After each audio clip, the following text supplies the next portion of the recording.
के लिए. Yes sir, over to you sir. Okay sir, next in syllabus is construction of valuation table that we will do in case studies part, how to drive that and how to use them. So next syllabus is urban infrastructure and its influence on real estate value. The question is the accessibility. Ji sir.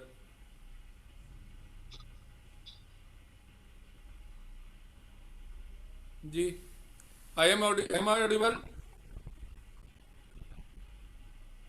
Hello. Sound is slow. Sir, yes, sir. Yes, sir. Yes.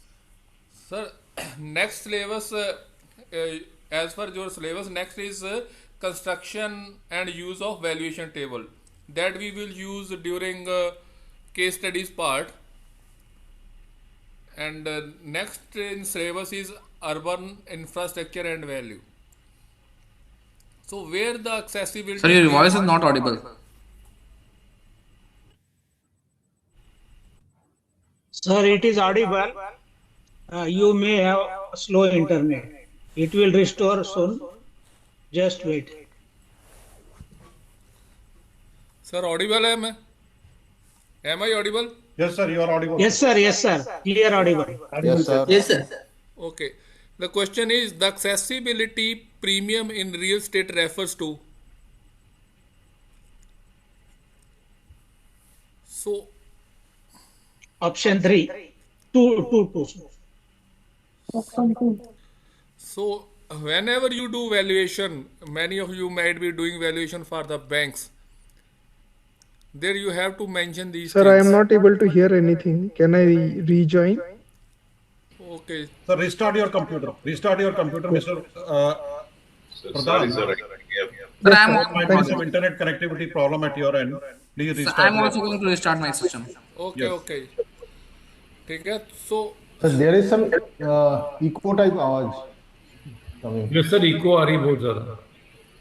Yes sir आवाज eco आ रही है. Please mute yourself. The someone is having some interference device near the laptop.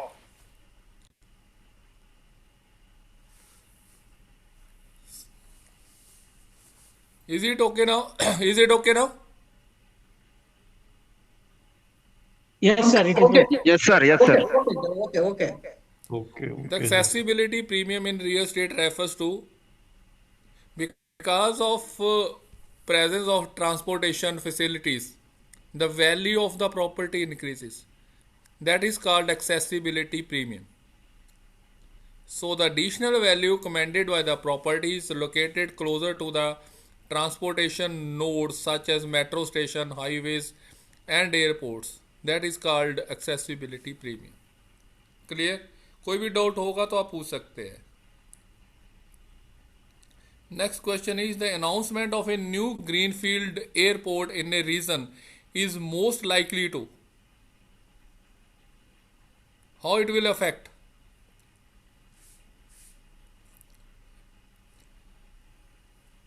If in a region there is an announcement of a new greenfield airport region, how it will affect?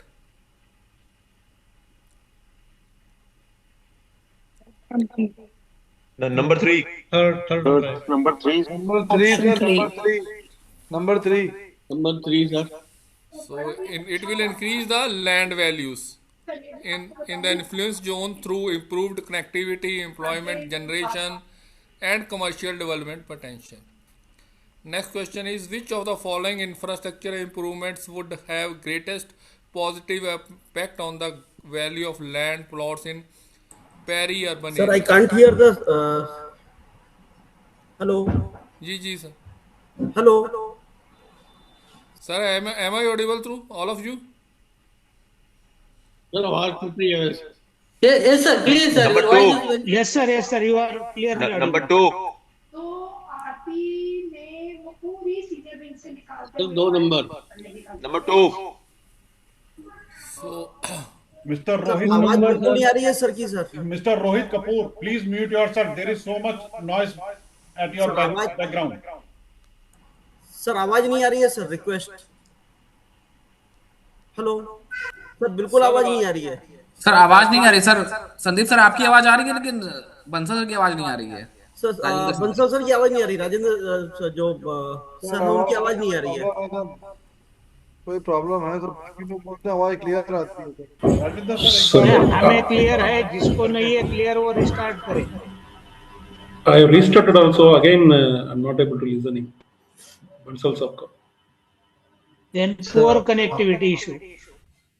Yes sir, आवाज clear आ रही sir clear है? है। Yes sir, clear.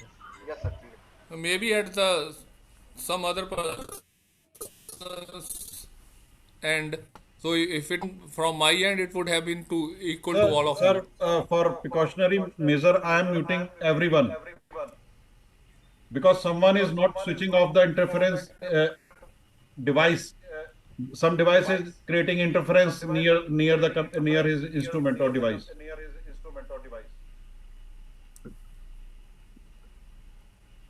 Yeah, now please continue. Okay, sir.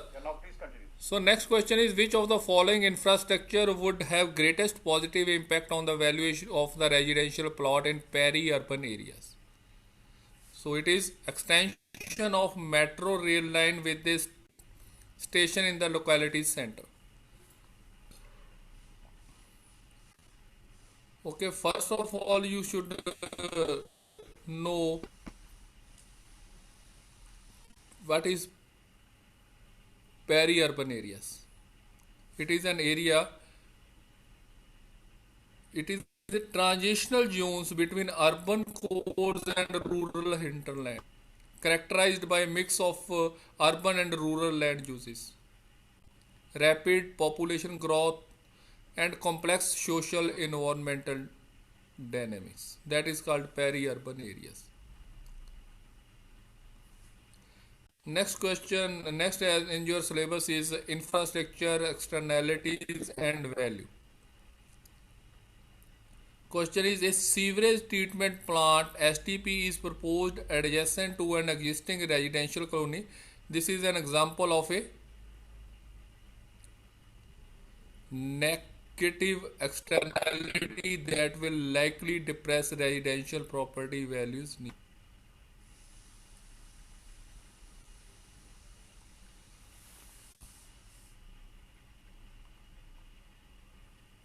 Okay. Next question is, urban sprawl refers to. What is urban sprawl? It is the outward expansion of a city into a surrounding rural areas, typically characterized by low density automobile dependent development. Means the areas which are developed on the periphery of a city, outskirts of the cities. Sometimes outskirts of the cities are developed and they are having low density population, and they are, if they have to visit the city, they have to be automobile dependent. Means to visit the cities they have to travel a lot of distance. That is called urban sprawl.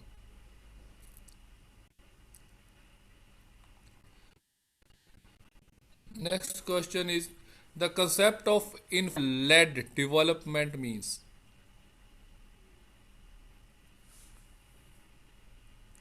Infrastructural led development means when government invest in infrastructure, and because of that there is development. A government strategy of investing in infrastructure ahead of demand to catalyze private real estate development and urban growth in targeted area. That is called infrastructural led development.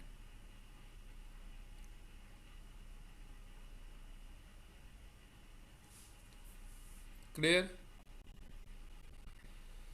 So next in your syllabus is real estate market characteristics.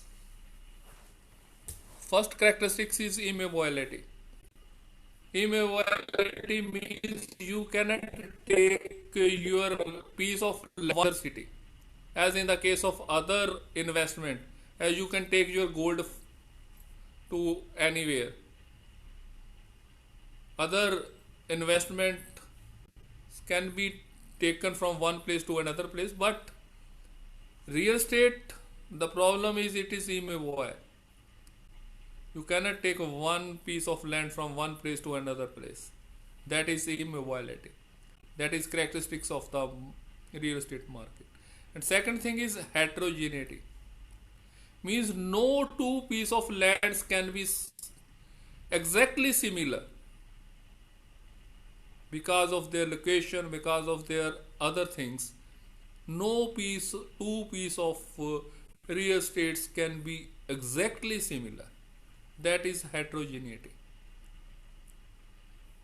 No two properties are identical, means each differs in location, condition, legal status, market, direct comparison, complex, etc. Next is illiquidity. Illiquidity means you cannot you cannot sell your property at you want to sell your property today. You cannot do so. You need to make the pupils that know that you are selling your property. Then there will be certain buyers visiting your property, and it will take at least 2 to 3 months, and maybe more than that. But other investment as gold, you can go to the market and sell your gold and other, most of the other types of investment, they are illiquids. You can exchange them immediately, but you cannot sell your real estate immediately. You need certain time for that. That is why it is called illiquidity. And then high transaction cost. Most of the real estate, in most of the cases, that in other types of investment, as in the case of gold, you go to the market, you sell. Hello,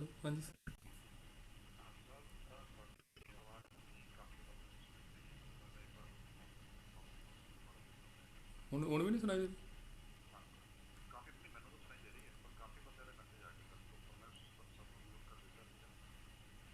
ਪਰ ਇਦਾਂ ਕਿੱਦਾਂ ਪਰ ਜਾਂ ਤਾਂ ਸਾਰਿਆਂ ਨੂੰ ਨਹੀਂ ਆਊਗੀ ਜਾਂ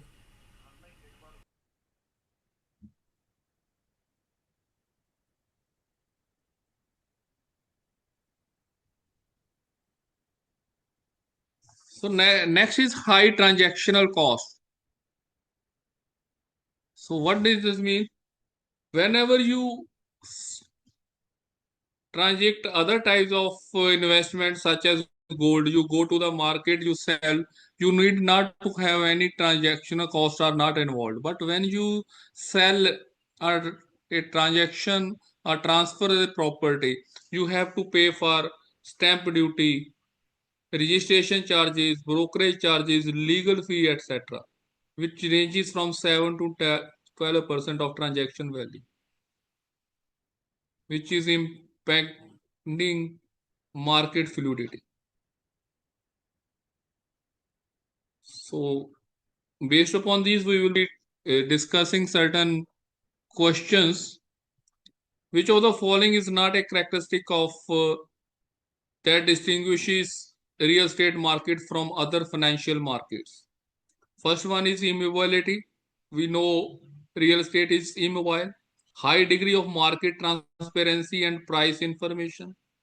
High transactional cost related to asset value. Long gestation period for supply response.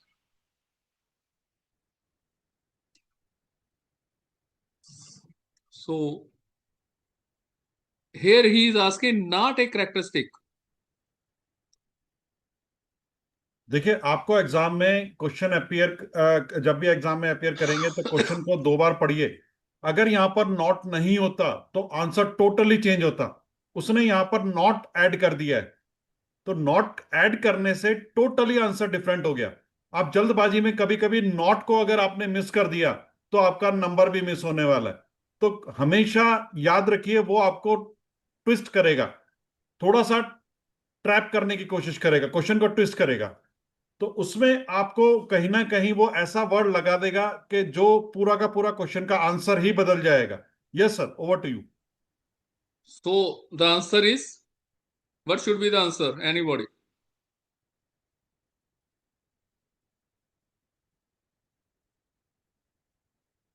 What should be the answer?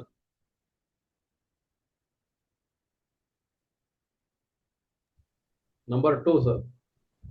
Four, according to me. हाँ जी, Number 2, sir. सर है Number 4. 4 नहीं होगा सर, 2 होगा, क्योंकि Number यहाँ पे two. No Number two, sir. Not पूछ रहा है। तो the Number two. Problem is that high degree of market transparency, there is no transparency in market transparency in case of real estate. You know, the property is sold for 1 crore, but the sale deed is registered at 25 lakh. There is no transparency and no proper price information is available about the real estate. That is why this is not a characteristic of real estate. Okay. Next question is, the long gestation period in real estate supply means, gestation period means it takes a long time to sell your product, your real estate. Number two. So new supply takes a long time to come to the market and an increase in demand is detected, creating short-term supply demand imbalances.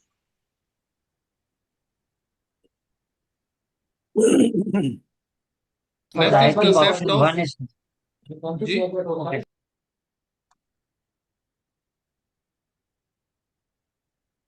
Sir basically क्या होता है, जब कोई नया project launch होता है तो all of a sudden investor उस तरफ नहीं जाता। पहले new supply,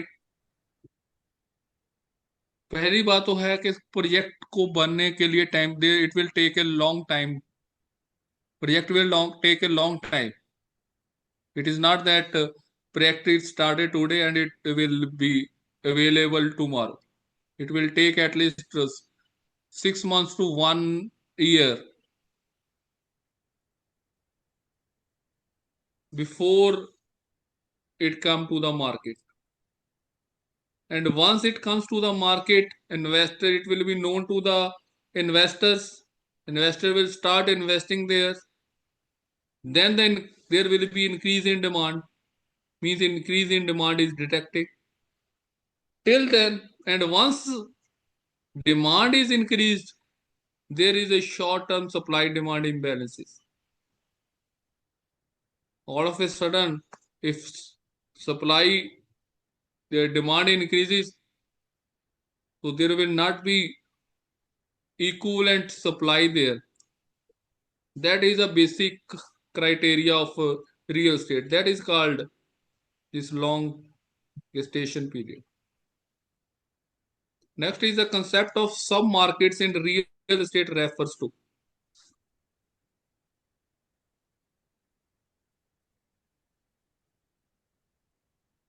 Means within a city, within a sub-district, within a district, there are submarkets where the supply and demand is different from the other parts of the city.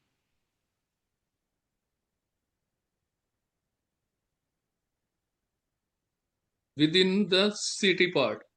So geographically or product type distinct segments of real estate market where supply and demand conditions may differ significantly from the broader market. That is called submarket.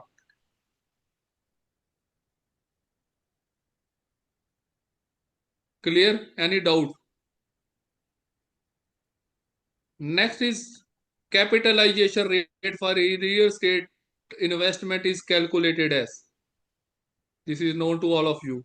How you calculated the capitalized rate? See here, he is asking about capitalization rate, not capitalized value. Capitalized value is equals to net operating income divided by rate of interest. But rate of interest will be equals to net operating income divided by value. that divided by market value or capitalized value. Okay, so the answer is second. Okay, any doubt? Next question is real estate investment offers which of the following advantages over equity stock investment?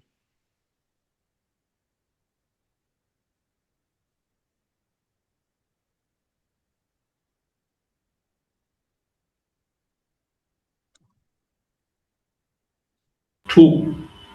Second. Because in stock investment you cannot have Tangible assets. Stock investment is intangible assets, but it is tangible asset. First thing. Second, inflation. With the increase in inflation, there will be increase in the prices of real estate in most of the time. Then you can have rental income in real estate, which is not possible in stock investment. And most likely, potential capital appreciation will be there. Of course, in stock investment, there will also be capital appreciation, but here these three things are not there in stock investment.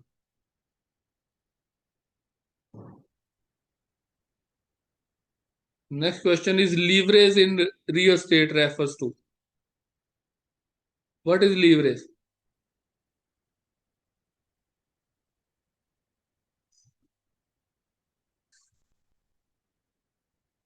What is leverage? Getting advantage of some. चार number sir. Second. This also number 2. So it is number 2. Let us suppose you are having 1 crore rupees with you. You borrow 1 crore rupees from the bank. 1 crore means your equity is 1 crore. You have borrowed 1 crore. With 2 crore you invest, and with this you can have a project, and from there you can earn return, a handsome return. That is called leverage. With the help of borrowed money, you can increase your profit. So the use of borrowed capital to increase the potential return on equity investment. कि अगर आपने 1 करोड़ रुपया बोरो किया लेकिन उसके ऊपर 1 करोड़ से ज्यादा की रिटर्न आपको मिल जाएगी in the end, that is called leverage.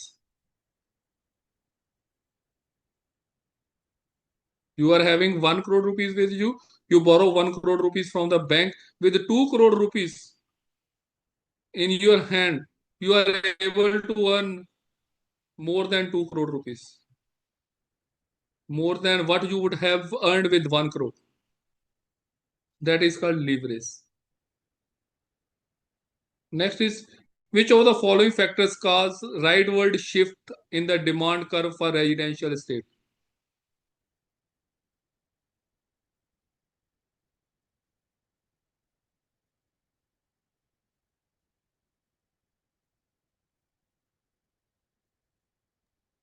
Which of the following factors? Two. Because with the increase in the income of the household, there will be increase in the demand. So, and expanding mortgage availability. Number 2. Because if the loans are available at a lower rate and our government is providing loans at lower rate and there is increase in the household incomes, it will cause the shift in the rightward shift in the demand curve for residential real estate. The supply of land in a specific location is said to be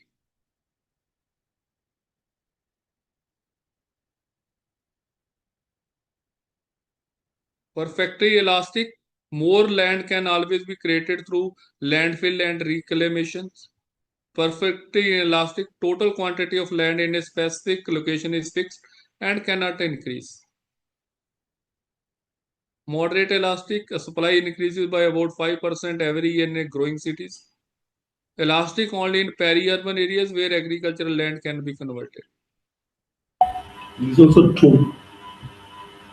So it is Option 1.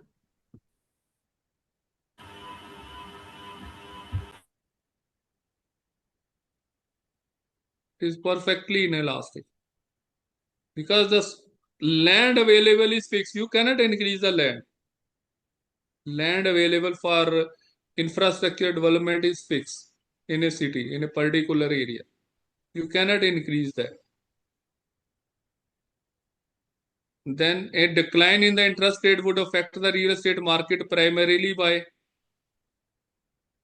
increasing demand. 3.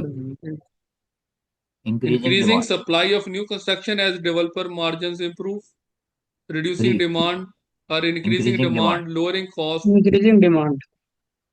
So it will be increasing demand because by lowering borrowing cost, it reduces mortgage payments, making home ownership more affordable and investment more attractive. Clear? Anybody having any doubt? Next is 4 phases of real estate market cycle are in the order of. You know there is, sometimes it is borrower market, sometimes it is buyer's market, sometimes it is seller's market, sometimes it is transition period. एक बहुत important video share किया गया था अभी एक week पहले buyers market, sellers market and balance market के ऊपर, और तीनों में क्या फर्क है। अगर वो आपने देखा है तो you will be able to answer most of these type of questions which are very tricky for the examination. Yes sir, over to you. 4 phases of real estate market cycle. Option 1, sir. Option 2.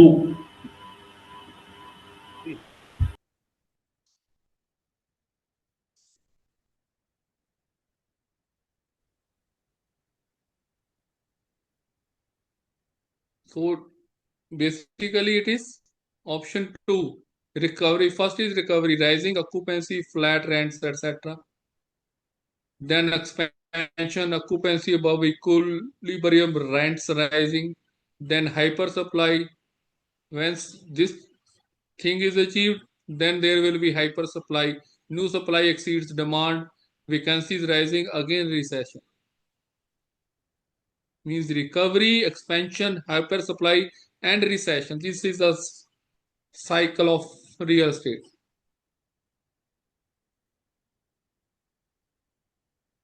It goes on, go on. Keep on rotating. Sometimes it is recovery period, sometimes it is expansion period, sometimes it is hyper supply, and sometimes there is recession. And it is not that at every place in a country. It differs from region to region, state to state, city to city, depending upon many other things. Then absorption rates in the real estate refers to.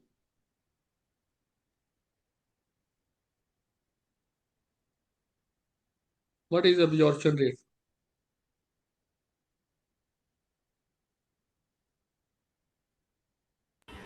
Number 2.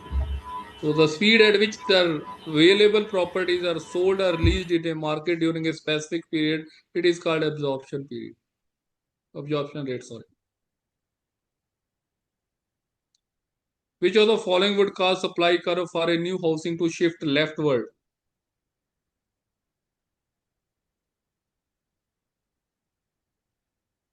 Means decrease in supply.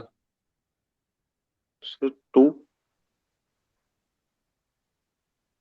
Sir, it is decrease in supply.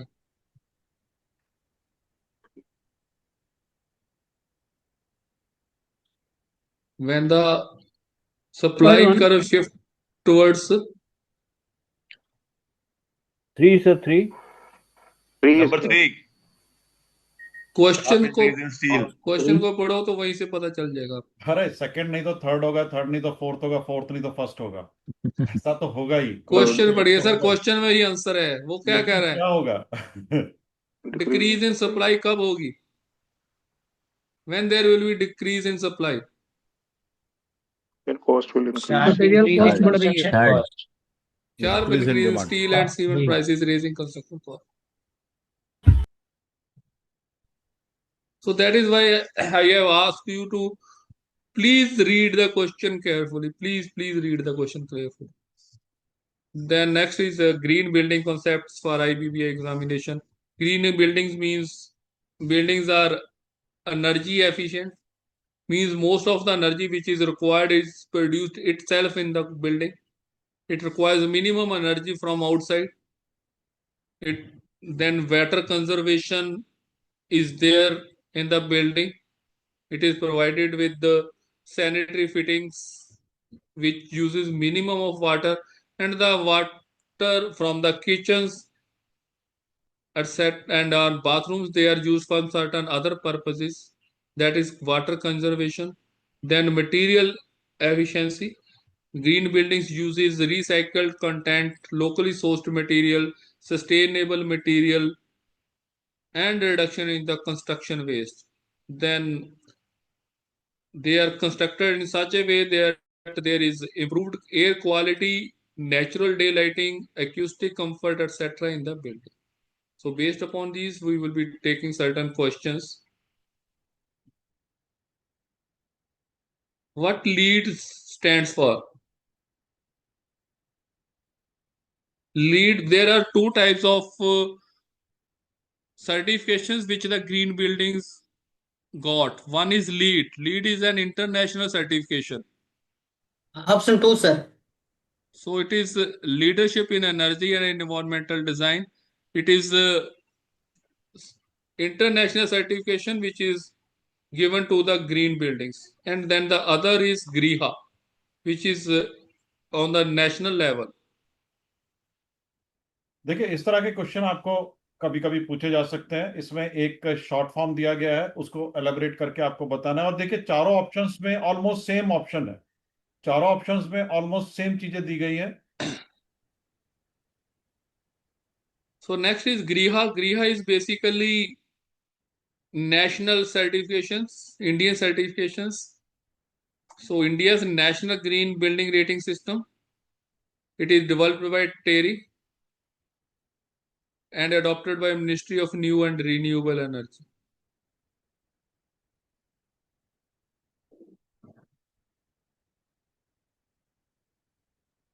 TERI is the Energy and Resources Institute. That is TERI. GRIHA is Green Rating for Integrated Habitat Assessment, which is shortly written as GRIHA. Green premium in real estate refers to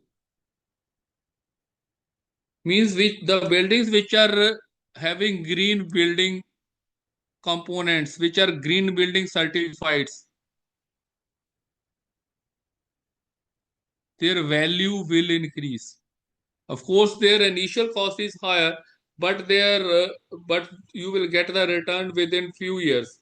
Within 4 to 5 years, the amount which you have spent, higher amount which you have spent, it will be returned back to you because of energy saving.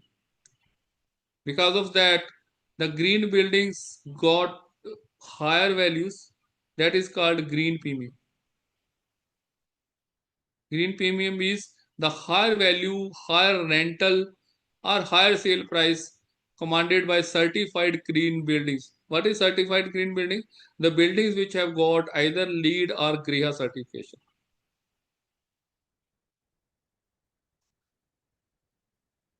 They are commanding higher value.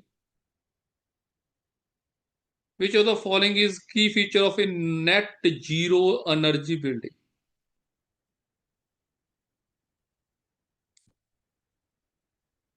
Net zero energy building.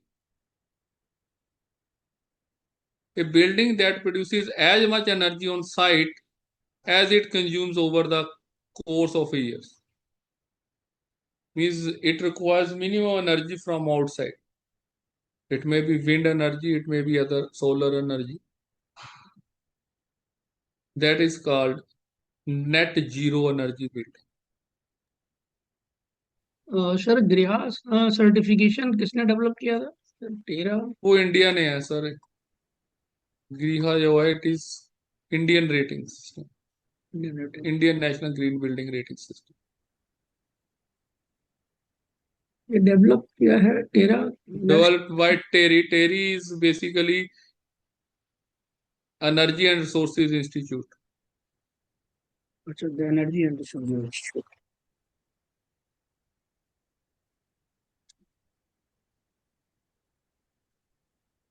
Ji madam ji. हाँ जी.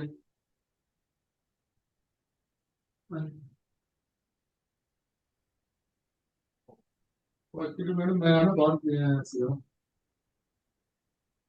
वो बन other दिन सालों के मेरे आगे के Monday को.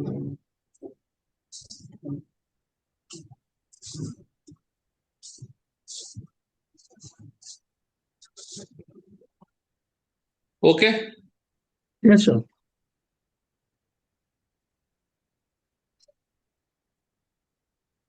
Embodied carbon in the context of green building requires basically the purpose is to reduce carbon. Sir fourth one. Emission.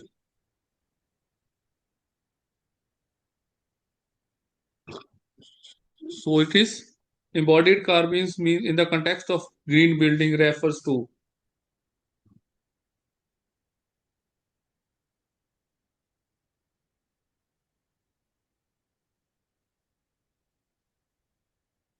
so this is basically carbon embodied carbons means carbon emissions. Our purpose is to reduce the carbon emissions. By reducing the carbon emissions, you can get carbon credits. That carbon emissions are called embodied carbons, which are embodied in the building. So emissions associated with the extraction, manufacture, transport, and construction of building materials as distinct from the operational energy use. Because it is after automobile, it is the construction industry which is producing most of the carbon emissions. It is on the second position after automobiles. That is why we are nowadays trying with the alternative materials, especially in the manufacturing of cement. So that is why it is called carbon. It is called embodied carbon. BEEE star rating system. This is basically Bureau of Energy Efficient, BEE. It is administered by Bureau of Energy Efficiency under the Ministry of Power.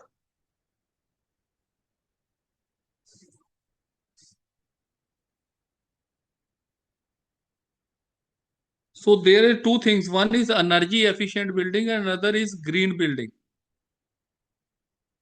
So every energy efficient building is not a green building. A building may be energy efficient, but it is not essential that it is a green building. But every green building is an energy efficient building. You have to remember this thing. There are two types of energy efficient buildings. One is BEE certified building, certified by Bureau of Energy Efficiency. It is energy efficient building, but it may or may not be a green building. But if it is a green building, it must be energy efficient.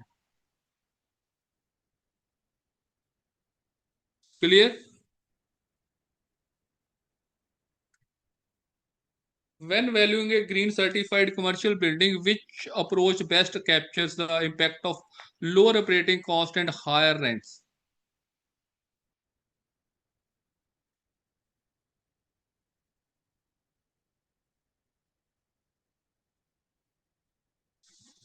Because if it is an energy efficient building, outgoings will be lower, means Third. lower Three. energy, lower water Three. cost, and higher green rents. That will produce higher net operating income. If higher net operating income, and in such case you will be applying lower capitalization rate, so that there will be higher value of a green certified building.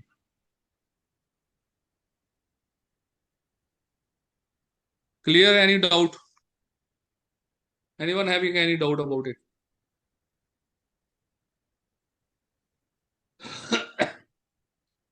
Which of the following describes the concept of adaptive reuse in the context of green building?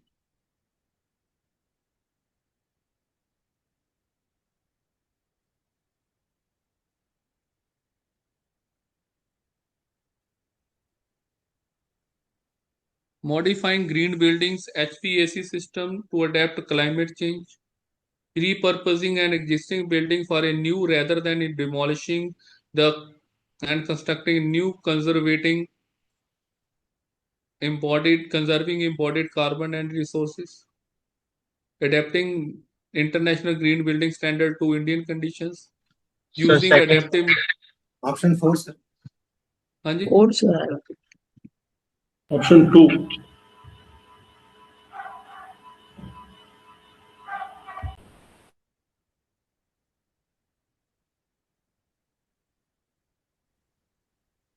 So it is option 2. Next is green leases in commercial real estates are designed to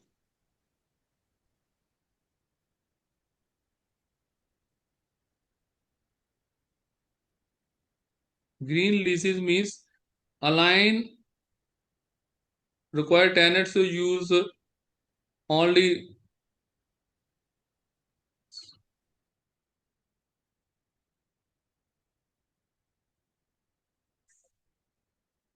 require tenants use only renewable energy products providers, align landlords and tenants obligation towards achieving and maintaining the building sustainability performance and sharing energy data and restricting inefficient fit outs. So it is 2.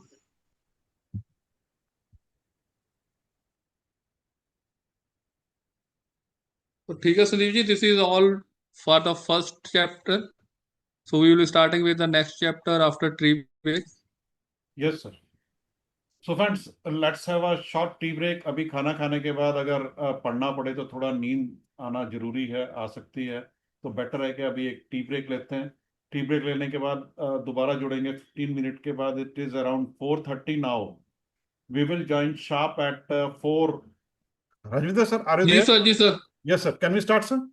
Yes sir. Yes, sir. Over to you, sir. Thank you Sandeep. So next topic is income approach to value. So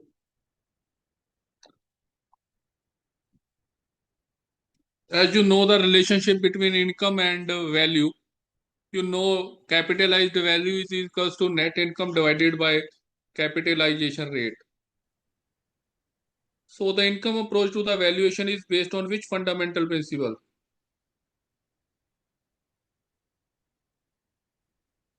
Anybody?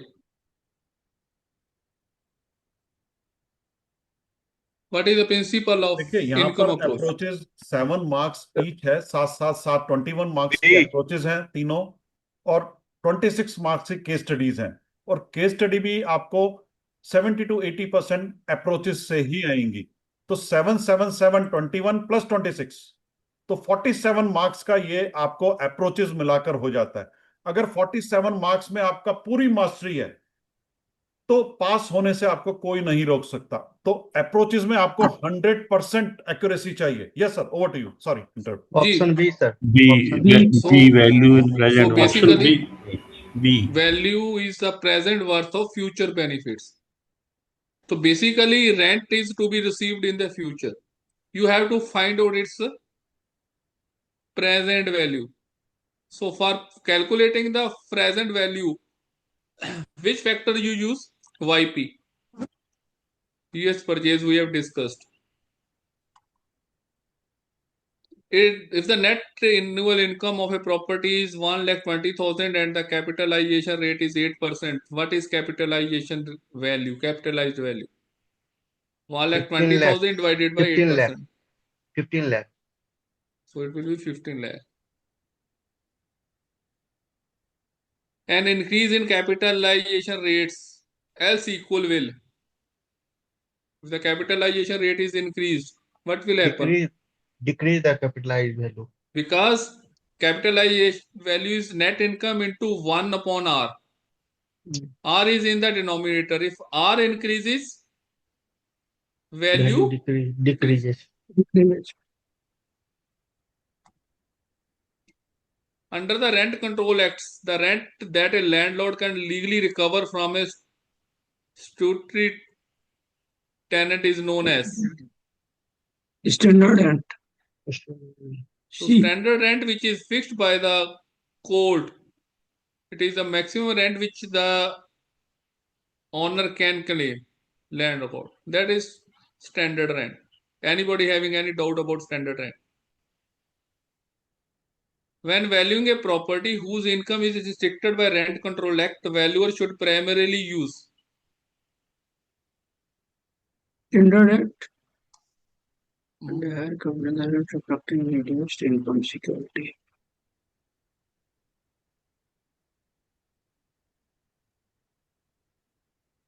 B, sir. so standard rent and higher capitalization rate reflecting reduced income security. B. Clear? Anybody having any doubt about this answer? कोई भी answer में doubt हो तो आप पूछ सकते हैं। Sir ये तो ये एक्सप्लेन कीजिएगा। ये सब explain. Sir, why high capitalization rate, sir? Sir, when the Rent Control Act is there, what is the problem? Only thing is first thing is you cannot eject the tenant at any cost. Second thing is you cannot increase the rent arbitrarily. You can increase the rent as per the Rent Control Act. So basically capitalization rate depends upon the type of security. Now you cannot eject the tenant. Let us suppose after 10 or 15 years or 20 years tenant stopped giving you rent, paying you rent. Because there is no security. There is reduced security. Income security is less in case of Rent Control Act. But we have already discussed that in case of standard Rent Control Act, security of the tenure is low. That is why you have to use higher than market capitalization rate. If the rate is higher, what will happen? Value So is basically, when you do the valuation, first thing, when you decide the capitalization rate, you have to decide it from the security point of view. higher security, lower capitalization rate. Lower security, higher capitalization. And second thing is, whatever happens, you will definitely get standard rent. Whatever be the condition, at least you are able to get standard rent. That is why you will be using standard rent. Okay, clear? Next question is, which of the following best describe the impact of rent control on property's value?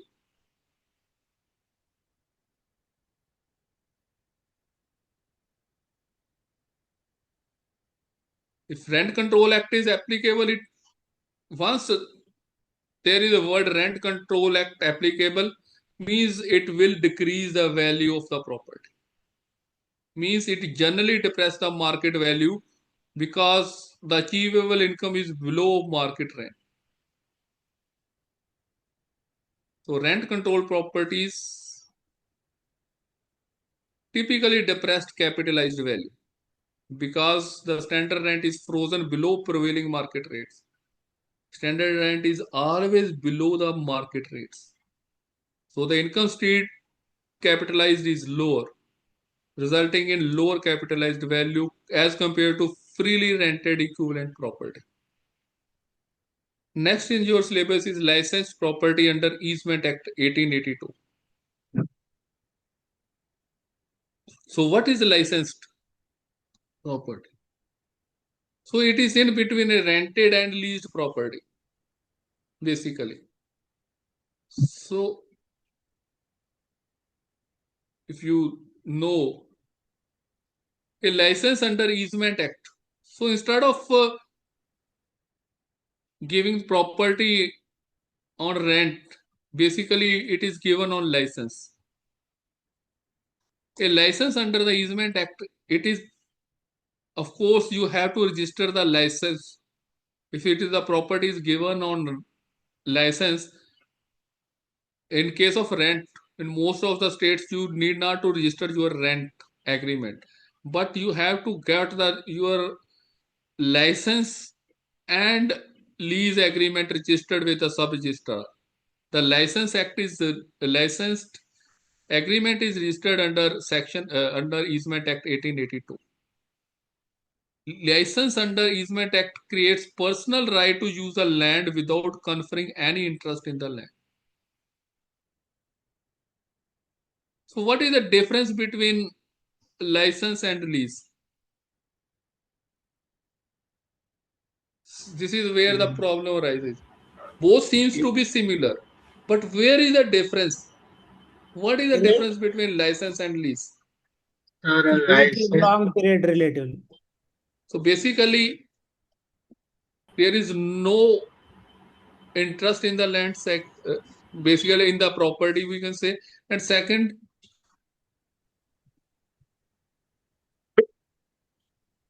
Sir, we can in license we cannot transfer the license to our succession. that is one thing. You cannot transfer. Second thing is, a license does not acquire security of tenure. Okay. It totally depend on the property holder. Oh. Yes. So basically, it is for a particular period, but a very small period, and it is for a particular purpose. It is the property is given on license basis for a particular purpose. Means the owner, licensee can use the property for that purpose only, and that only for that particular period only. In lease, property can be developed also. Yes, he cannot do any addition, alternate development in there. Whatever is given to him, he has to do that. So we will be taking certain questions that will make the things clear. Under Easement Act 1882, license differs from a lease primarily because,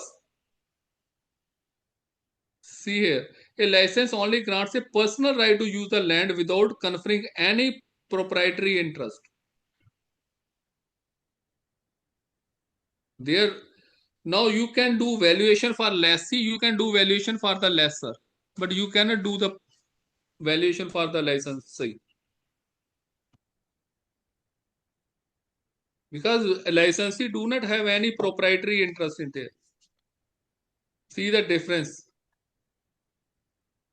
In case of lessee, he has certain interest in the leasehold property, but in licensed property, he does not have any interest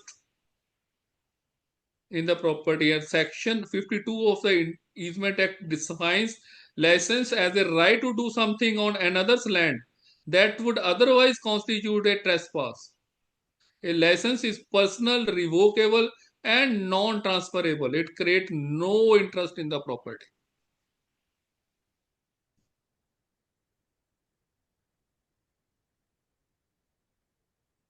It is revocable, whereas the lease is not revocable. License comes under Easement Act and lease comes under Transfer of Property Act.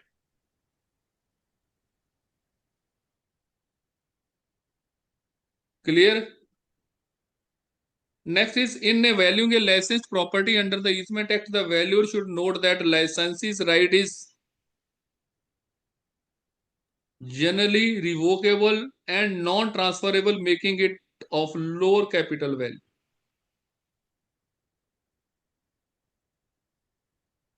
Then next is leasehold properties under Transfer of Properties Act 1882.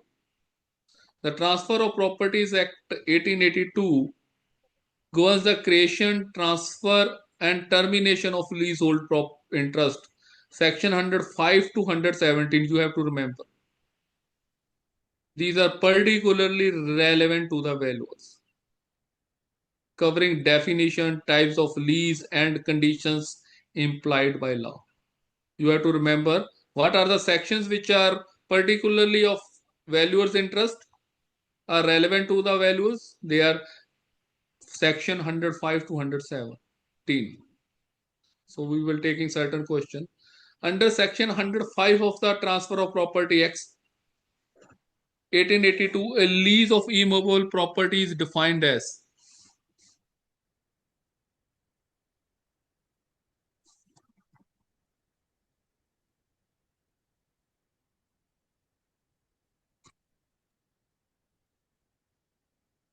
B.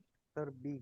So it is B, a transfer of the right to enjoy the immovable property for a certain time in consideration of a price paid or promised.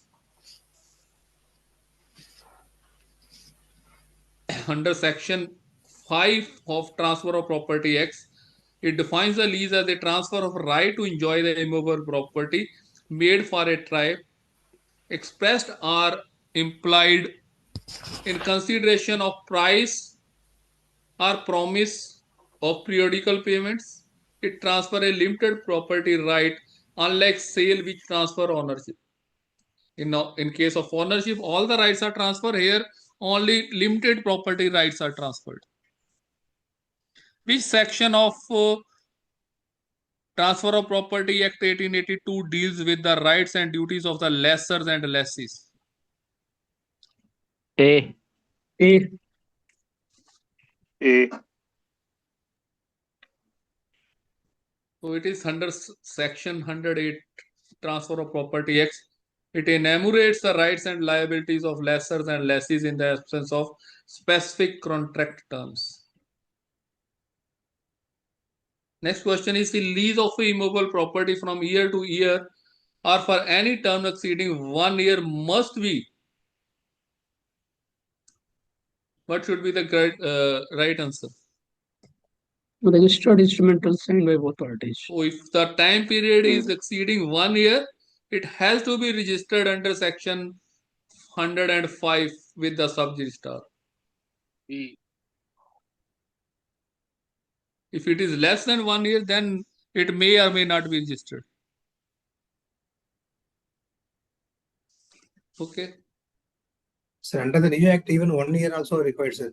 Is there only, Yes. sir, required register? Yes, sir. Yes, sir. Under this new act, sir, even less than 1 year also is required to be registered. Maybe, sir, but under section 107 of PPA, the lease of immovable property for a term exceeding 1 year or reserving an annual rent must be made by registered instrument signed by both lessor and lessee. Then derivation of yield rate from market data. So this is very, very, very important.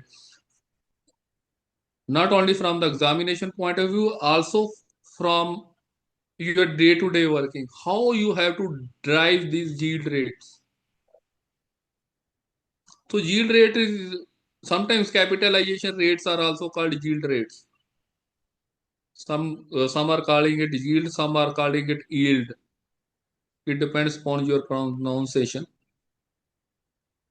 So it is used in income-based valuation, should ideally be derived from actual market transactions. This is called a process of market extraction. This ensures that rate reflects current investors' expectations and risk perceptions for the property type and location. The most reliable method to drive capitalization rate for use in the income approach valuation is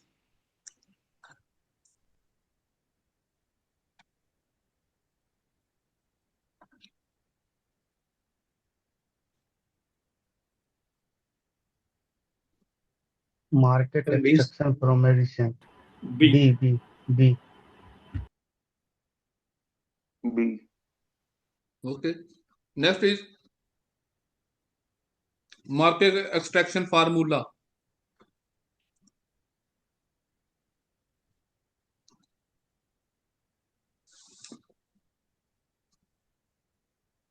B, What's sir. be the formula? B. So what you do? You take a comparable property whose sale price and net income is known to you. You go to the market, you choose some comparables from where you will be getting sale price of the properties and net operating incomes from there. From there, you will calculate capitalization rate. So capitalization rate, net operating income divided by sale price. For example, if the property is sold for 50 lakh and net operating income is 3,50,000, means market derived capitalization rate will be 3,50,000 divided by 50 lakh 7%.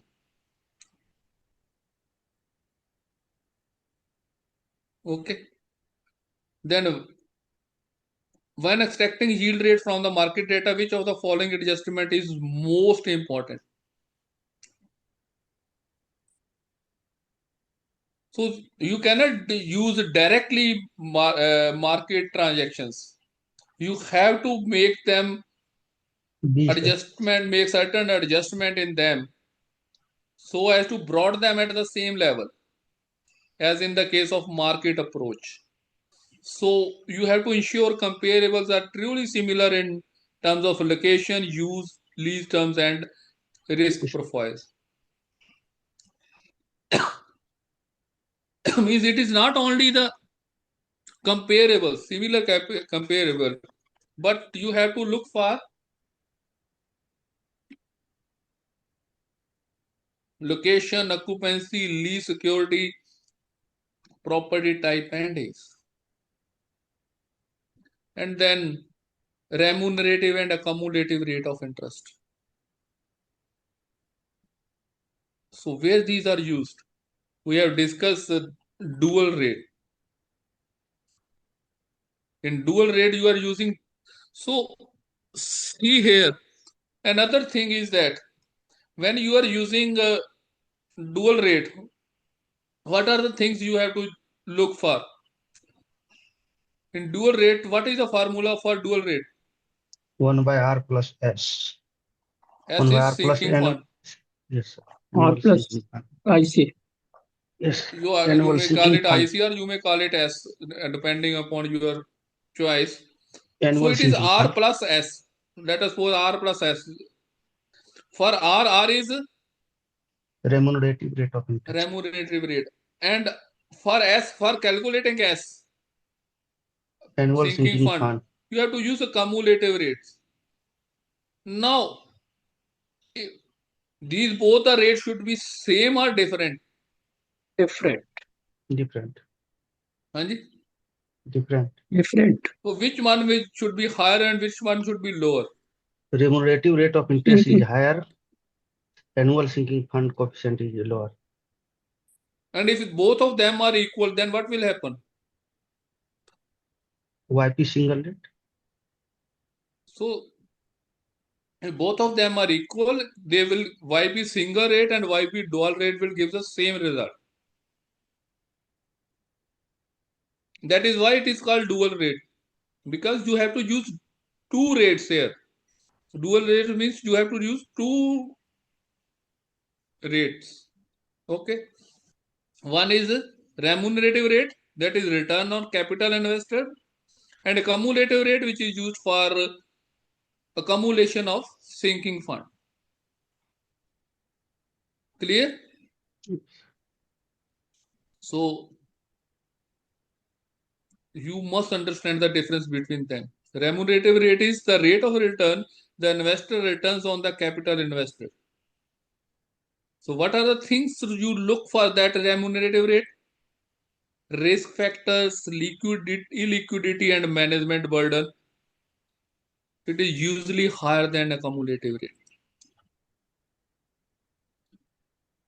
And a cumulative rate, the safe rate at which sinking fund is invested. For example, government bonds or bank deposits. It is lower than the remunerative rates as it reflects near zero capital recovery. So remunerative rate in interest in dual rate valuation represents, we have discussed, the rate of return required by the investor for the capital invested in the property.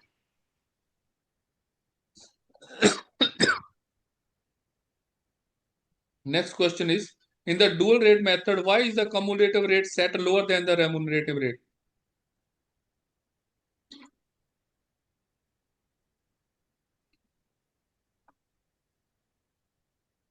B option. B. Because the sinking fund is invested in lower risk instruments. Its purpose is capital recovery, not profit. Because the sinking fund accumulates in safe, low risk investments. So it is typically 2.5 to 4% in Indian practice. The dual YP is primarily used in the valuation of where you use dual rate. B option. Leasehold interest. This we have already discussed in the morning session, that we use in leasehold property with a finite unexpired lease terms, where after a certain period of time the lease will come to an end and lessee will be forced to relinquish the lease. Then there are different types of rents. You know most of them. So we will be taking certain questions over there. What is rack rent?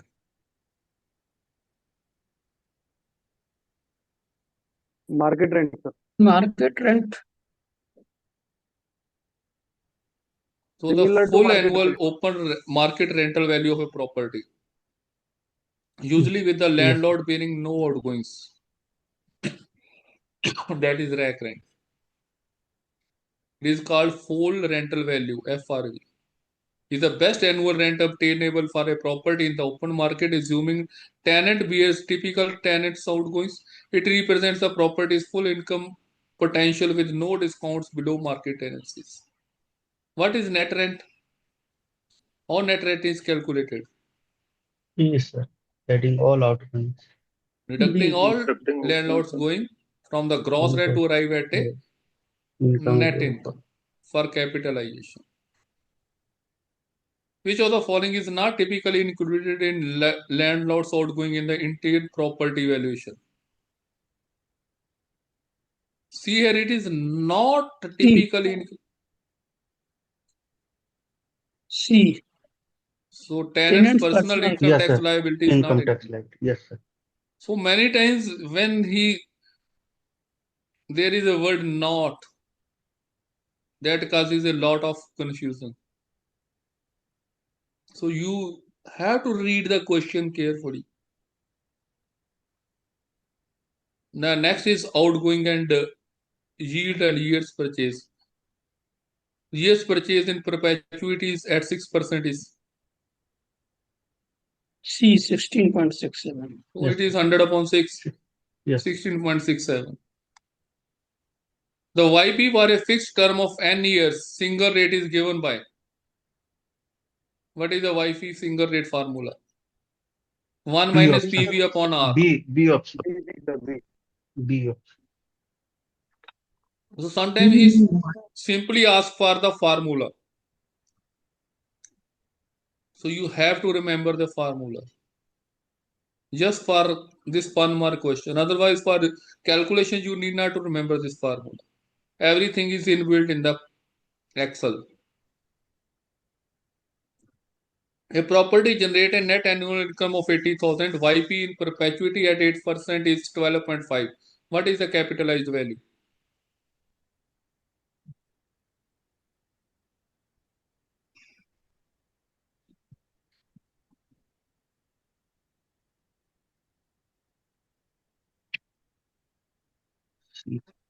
January.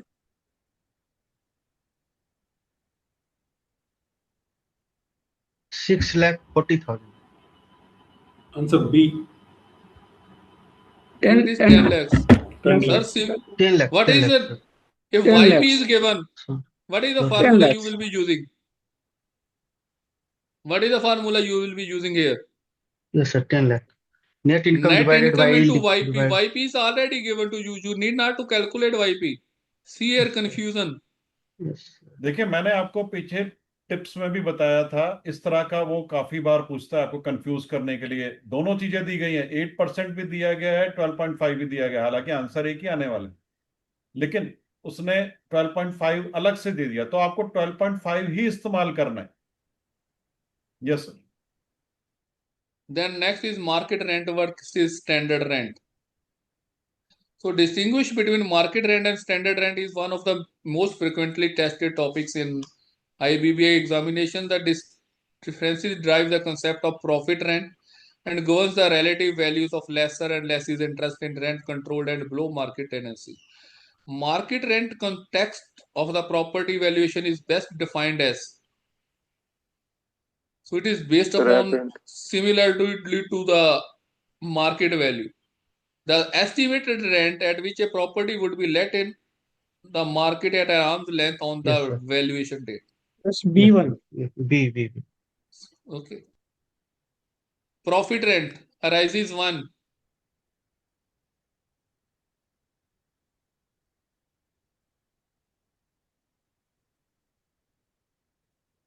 Answer B. B. It is one. B. And the market rent exceeds the rent actually passing. Contract. Means he is getting more rent from the sub-lessees. That is profit rent. The rent which the lessee got, that is called profit rent. The rent he paid to the lessor, it is called, basically, the rent which is lessee getting, it is called improved rent. The less rent he paid to the lessor, it is called head rent. And the difference between head rent and improved rent, it is called profit rent. So what is profit rent? The market rent exceeds the rent actually passing, creating a surplus in lessee's hand. So he is getting more rent that he is paying to the lessor. That is profit rent. Standard rent under the Rent Control Act is typically based upon how the standard rent is calculated as per Rent Control Act in most of the states. Each state has its own Rent Control Act. Answer B. Cost of construction. B, sir. So B. basically what we take, We take historical cost of construction plus a statutory return on the land value as fixed at the base year. That is how standard rent is calculated. So standard rent is generally calculated on the basis of original cost plus statutory return on land, frozen at the base year specified in the act. This is why the standard rent in Indian cities are often a fraction of current market rents. They reflect historical cost economies, not current market conditions. Sir, in this question, Then, the base year is given. yes, sir. उसका We will मतलब be क्या है, sir? taking some examples that will make the things clear in the case studies. Then Okay, lease sir. fundamentals, and you know who is lessor and who is lessee. The person who give his property on lease, he is called lessor, and who got the property for its use, he is called a lessee. So is in lease terms transaction, lessor is who is the renter? Lessor, who transfer the right to enjoy the property and receives rent. He is lessor. And headless lease and sublease differs because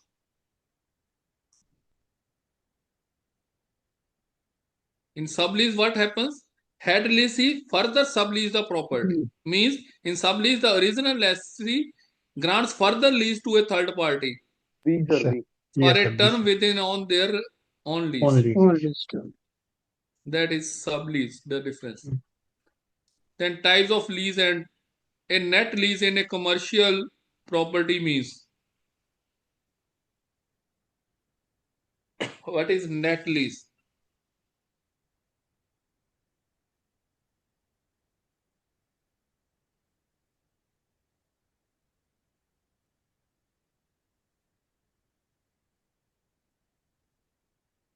A, sir, A. Yes.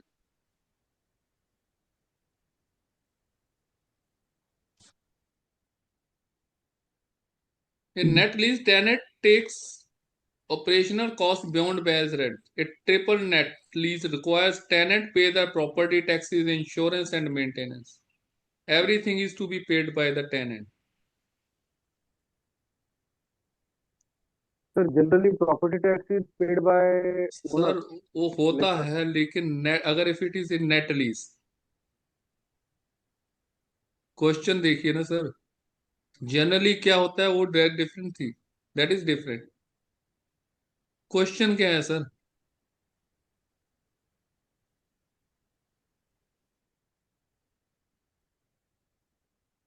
It is net lease. It is not lease, it is net lease. Generally, that is different issue. So everything will be paid by the tenant है. यही तो question IBBI यही तो problem create करता है sir. Next is repairing convenient in lease primarily. Repairing means who will be paying the cost of repair. Defines the party responsible for carrying out and bearing the cost of repairs affecting the net operating income calculation. So repairing convenient states whether the landlord is or the tenant is responsible for internal, external, or structural repairs. Next is a rent review clause in a commercial lease typically operates to. Means rent review means after a certain period of time rent will be increased. Usually it is up, will be changed basically. Generally it is upward only. So reset the rent to the open market rental value at a specified intervals. So generally it is 3 to 5 years in India. After 3 to 5 years rents are revised or reviewed, we can say. So now we will be discussing how the value of lessor's interest is. So remember, when you are doing valuation of a leasehold property, you have to check first of all what are the things you have to check. First, you check whether you are doing it for lessor or you are doing it for lessee. And when you are doing valuation for lessor, what are the rights the lessor can have? What are the rights the lessor can have? Lessor के क्या क्या rights हो सकते हैं when you are doing valuation of a leasehold property? क्या क्या rights हो सकते हैं?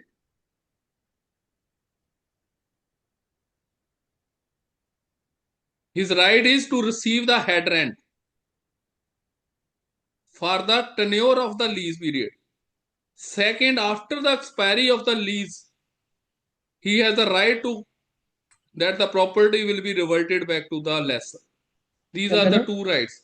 You have to check what are the things given in the question. What are the rights given in the question? For that, you have to do the valuation. If reversion is given, if reversion is possible, you have to consider that also. Otherwise, his right is to receive the rent for the tenure of the lease.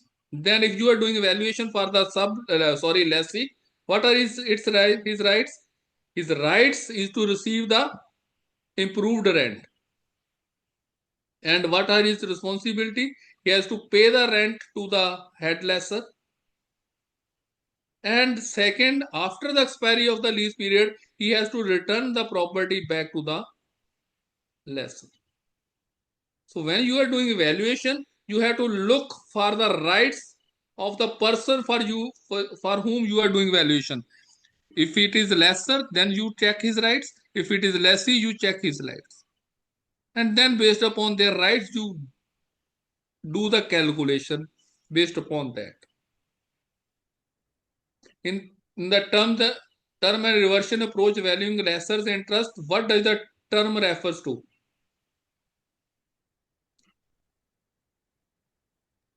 B, sir.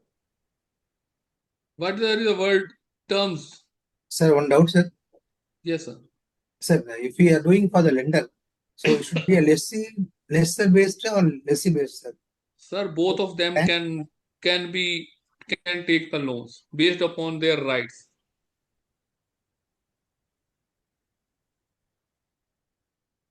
If you are doing valuation for the lessor, then you have to look for his rights. And based upon his rights, you have to do the valuation accordingly. If you are doing valuation for the lessee, then you have to look for the rights he have in the property. And based upon his rights, you have to do the valuation accordingly. We will be taking certain examples that will make the things clear to you. Total value of the property will be, if it is a freehold property, then the total value will be value of the lessee plus value in the hands of lessor. Value of in the hands of lessor plus value in the hands of lessor is equals to total value of the property. Total value will be divided between two persons. Okay, thank you. Clear, sir? Thank you, sir. So the word term here, what do you mean by the word term here? Term means the tenure for which the lease period. So unexpired lease period. Whenever you have to do the calculation, you have to look for the word unexpired period of the lease. What does the word unexpired lease period?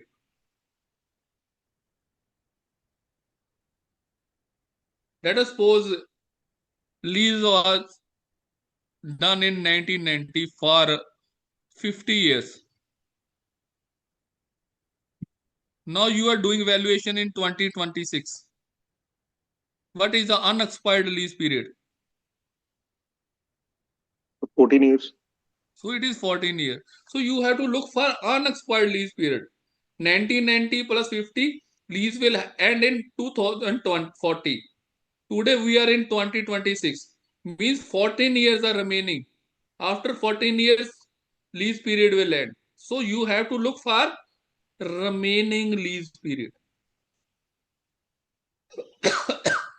So for the remaining lease period, landlord will get the rent. And after 14 years, what will happen? Property will be reverted back to the lessor. That is called reversion. Reversion of the property. Clear? Anybody having any doubt? So why is lower capitalization rate typically applied to the term than to the reversion in the lesser's interest valuation? For reversion, you apply higher rate of interest. For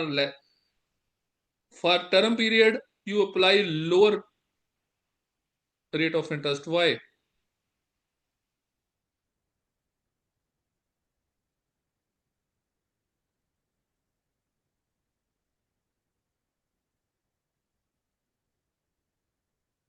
Why it is so? Anybody? Because there are two things. Here in the example, we know for 14 years he is certain to get interest, rent. After after the expiry of the lease period, sometimes lease is of, let us suppose lease is of 60 years. So reversion will be after 16 years. We do not know what will happen after 60 years. So it is a long period. We do not know what will happen after 60 years. We are assuming that the property will be reverted back to the owner after 60 years. So there is certain insecurity. In case of reversion, there is certain insecurity. Whether it will happen or no, how it will happen. So that is why when there is less security, then we apply higher rate of interest. That is why in case of term, we generally apply higher remaining lease period, passing rent under existing lease contractually certain. So tenant has agreed to pay it. Therefore, it carries low risk, lower capitalization rate, higher YP. The reversionary rent is uncertain, depends upon the future market conditions. Higher risk, higher capitalization rate, so lower YP. So this is differentially reflects risk return trade-off. Clear? Anybody having any doubt about it? So for the term period, you will be applying lower cap rate, resulting in higher cap YP, and for the reversionary period, you will be applying higher capitalization rate because of higher risk that will give you lower YP. So for the valuation of lessee's interest, so you know for lessee's interest in a property as capital value, when the property is let below its market rental value, the difference between improved rent and hard rent is called profit rent. So whenever there is profit rent only, then the lessees will have some value. So lessee's interest is capitalized by capitalizing. What we do?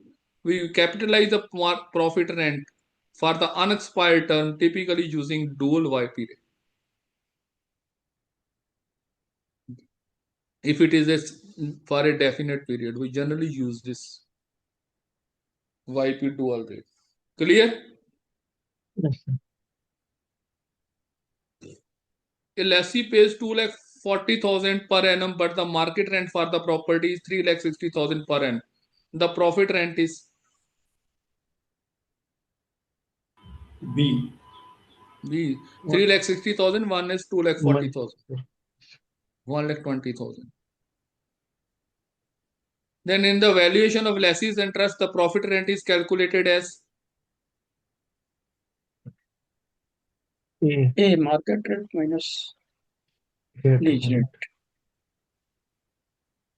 B, sir. So it is sub rent received from the sub lessee minus the rent payable by the head lessee to the lessor. वो जितना rent लेता है that is improved rent, उसमें से जितना rent देता है head rent से।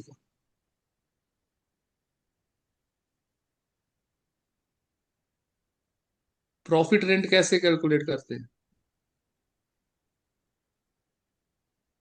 मार्केट रेंट मैंने सब rent payable to the headless, improved rent minus head rent. Okay, then premature termination and surrender of lease. Lease may be end before the contracted period.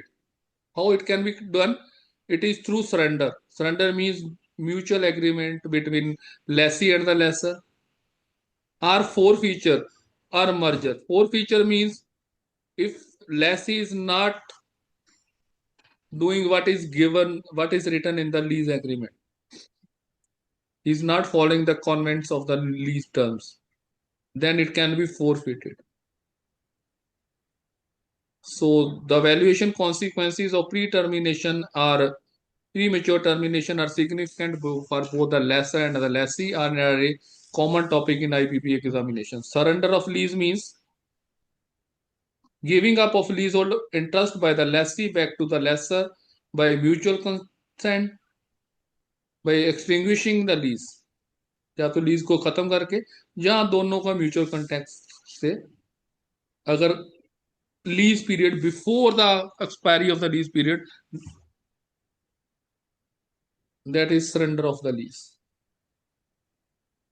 Then when a lessee surrenders a lease prematurely, the compensation payable by the lessor is typically based upon,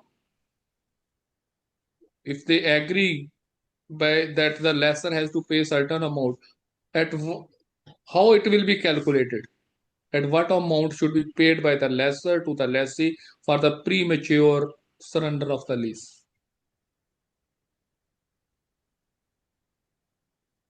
B, sir. So the capital value of lessee's interest. So for the remaining period, he will have to pay. Clear? So premature termination of a lease by the lessor for breach of convent typically requires, how it can be done if the lessee is not doing as per the lease agreements. B.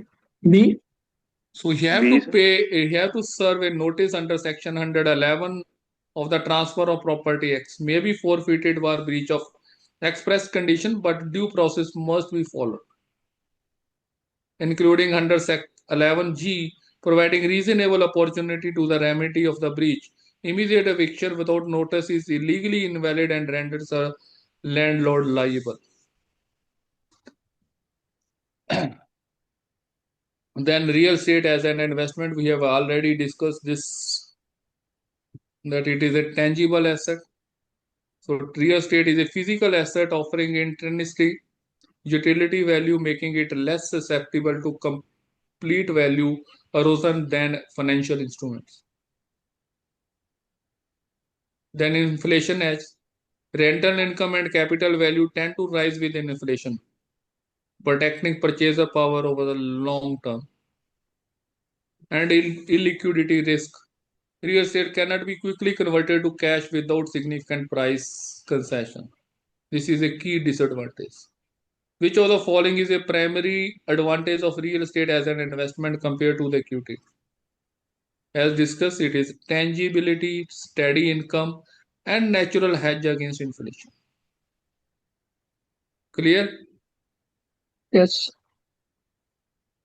Then sound investment criteria in real estate typically includes all the following except, see here it is except,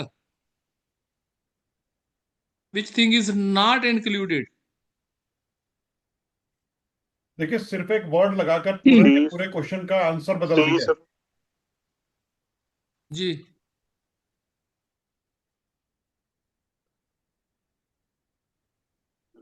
C, sir.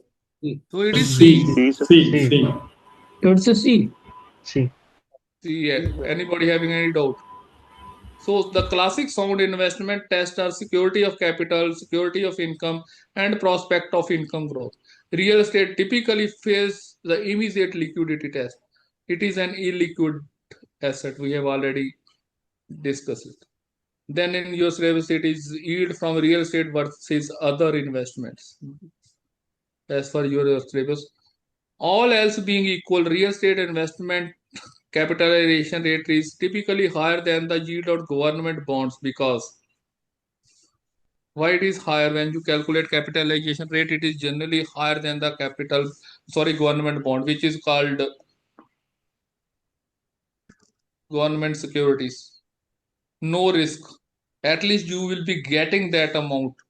That is government bonds, which are giving minimum rate of return? B, sir, B. Answer is B.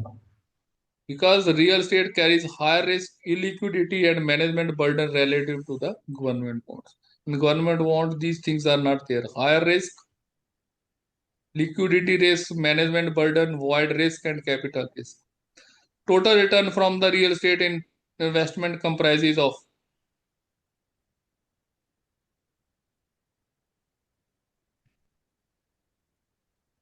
C. C. It is C. Rental income yields plus capital growth in the asset.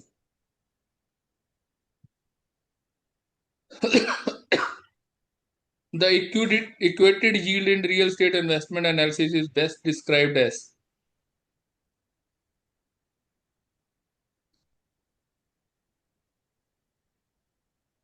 B, sir. G. What should be the answer? B. B. So basically it is internal B, rate sir. of return. So what is internal rate of return? The equated yield, a form of internal rate of return. It incorporates expected rental growth in the rent turn calculation, making it more comprehensive measure than the initial yield. It is particularly useful for comparing investments with different rent review structures and growth expectations.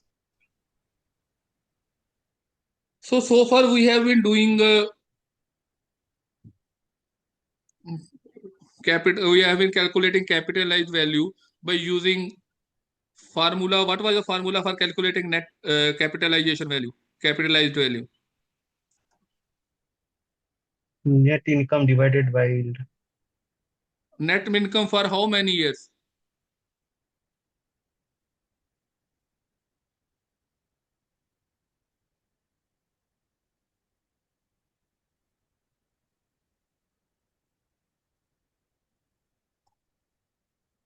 What is the condition that you will be using this formula? Condition is that you are getting a steady income. Steady means constant income.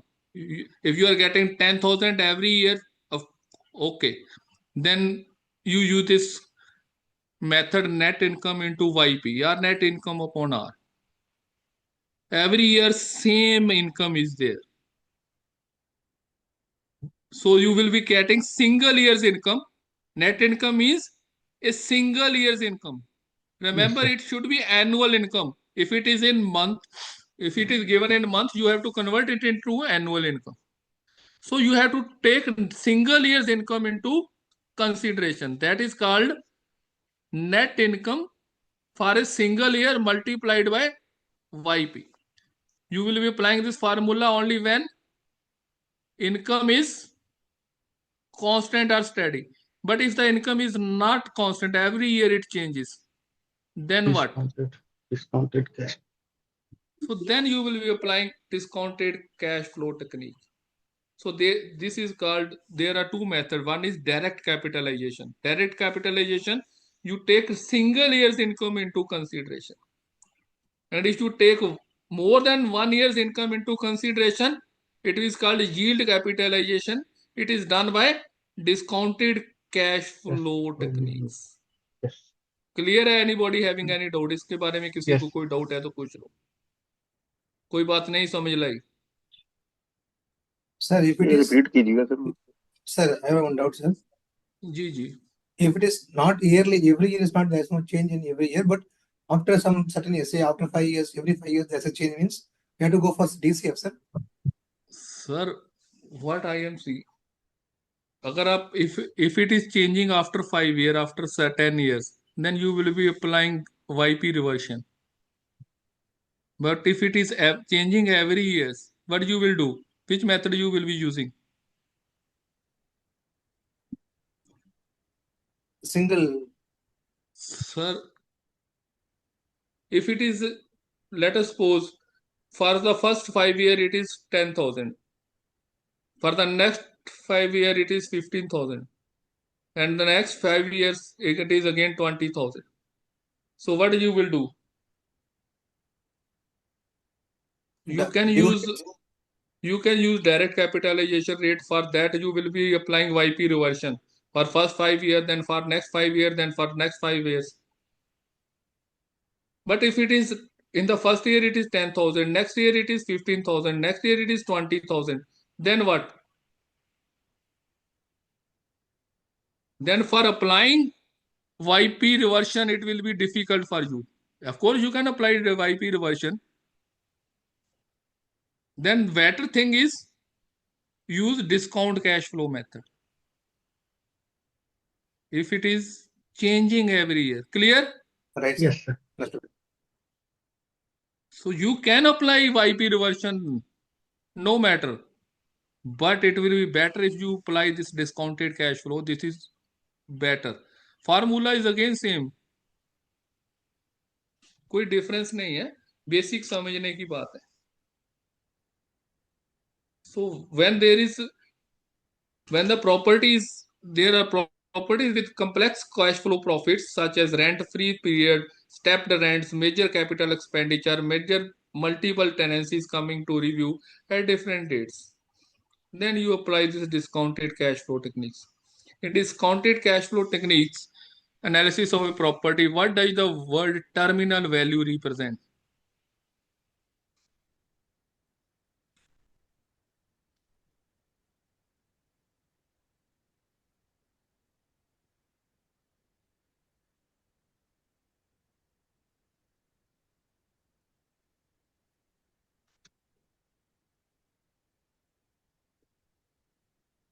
Answer B.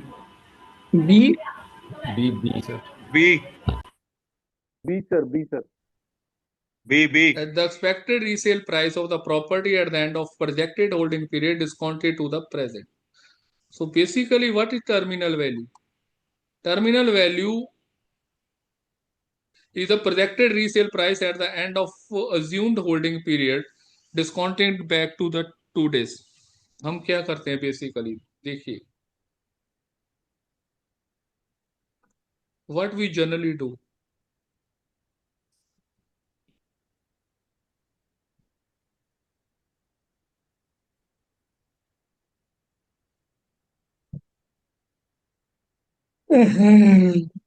बस जी वापस आ जाइए Bhim Singh ji.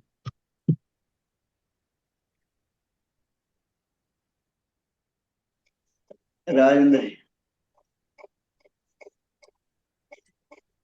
Sir देखिए, पहले साल आपको मान लो 10,000 मिला, उसके बाद 12,000 मिला, उसके बाद 15,000 मिला, ऐसे मिलता गया आपको. 10वें साल आपको मान लो 40,000 मिला. ये आपके these are the projected returns from the property. You have 10 years projected projections. ओ भाई बस करो. After 10 years you have the projections for 10 years. You have returns projections for 10 years. After 10 years, so property will be getting returns after 10 years also. Then what will you do? We calculate, we assume that property will continue to get 40,000 perpetually. Then we will calculate the value of the property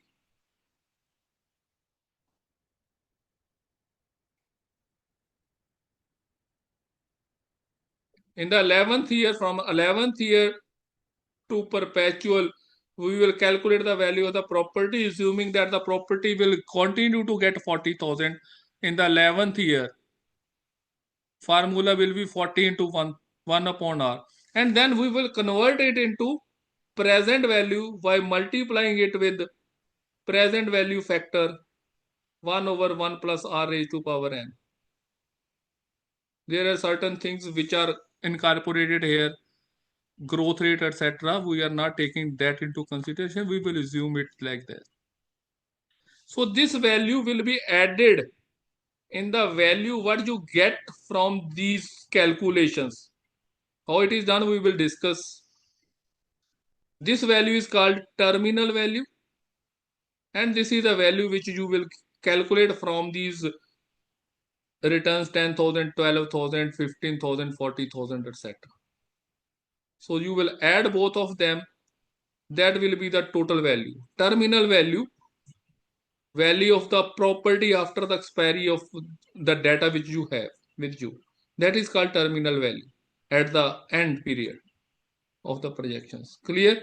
So we will be taking certain examples that will make the things clear to you how it is done. So which of the following discount rates would be most appropriate in discount cash flow valuation of a prime fully let commercial property? How will you calculate the capitalization rate or discount rates? Basically, it is called here, it will not be called capitalization rate, here it will be called a discount rate.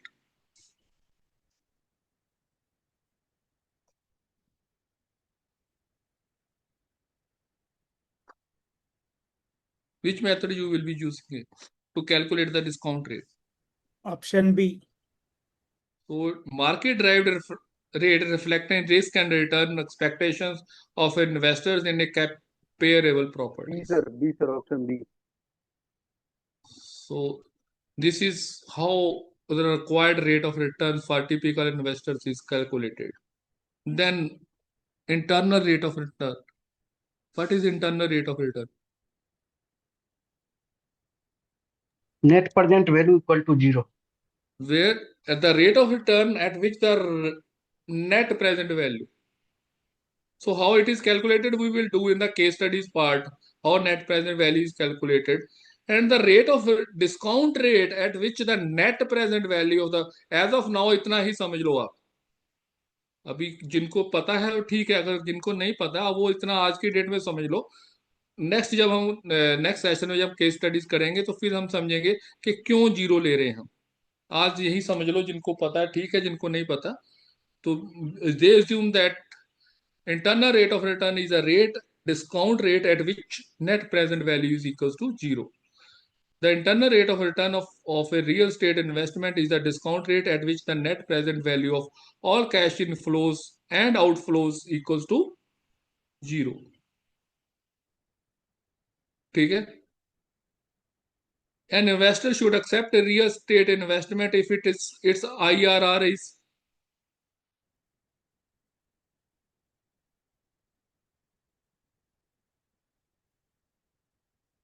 C sir.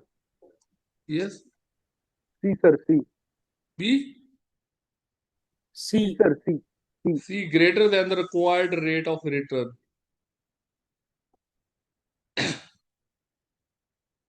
So IRR, if it is greater than hurdle rate, you accept it. If it is less than hurdle rate, जो आप accept कर रहे हो, तो you reject it. वो कैसे होता है वो हम डिस्कस करेंगे in the case studies part. Okay. A key limitation of IRR is a decision-making tool in real estate is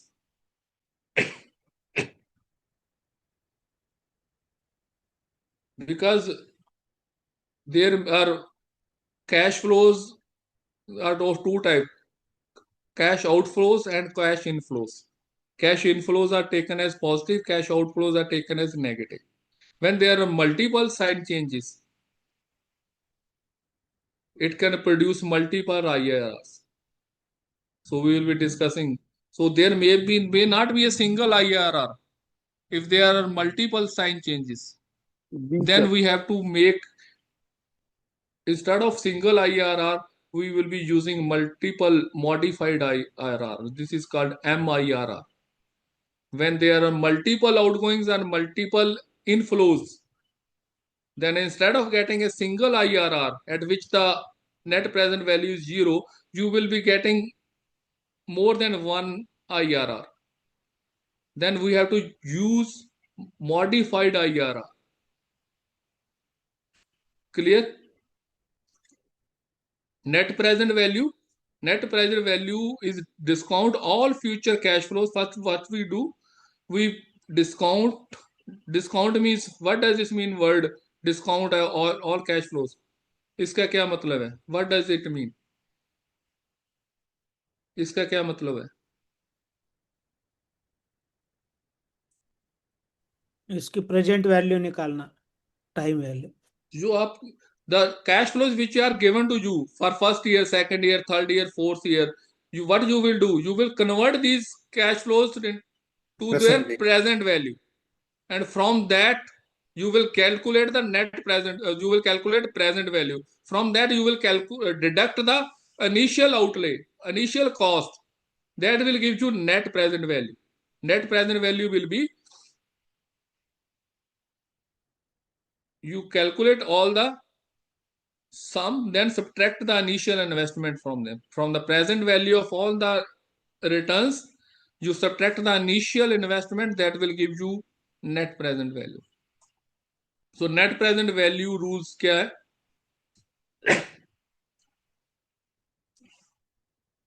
Net present value should be greater than or equals to 0.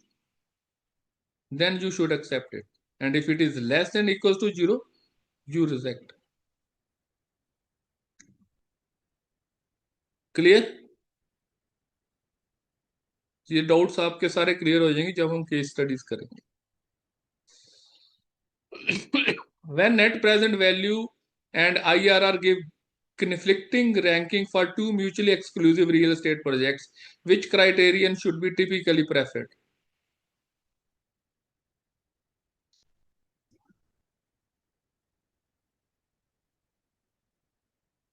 They are giving conflicting ranking.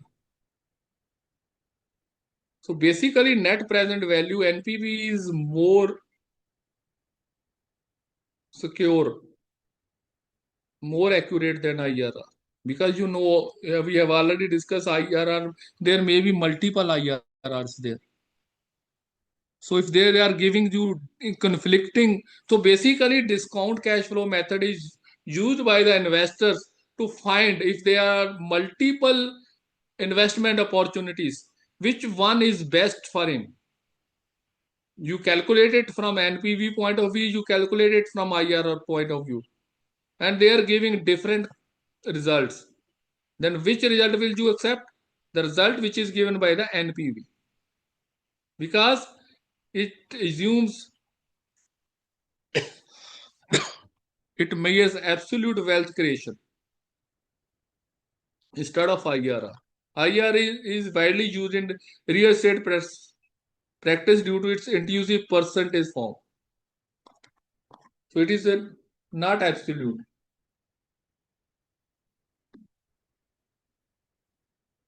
The formula for NPV in a real estate investment with cash flows CF1 to CFN and terminal value TVN at a discount rate R is, what is the formula?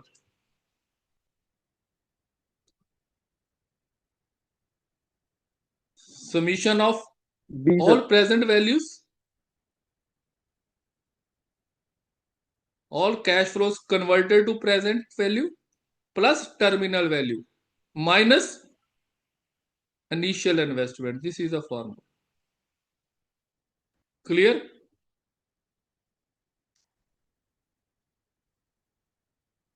Then the last thing in this income approach is capital asset pricing model in your syllabus.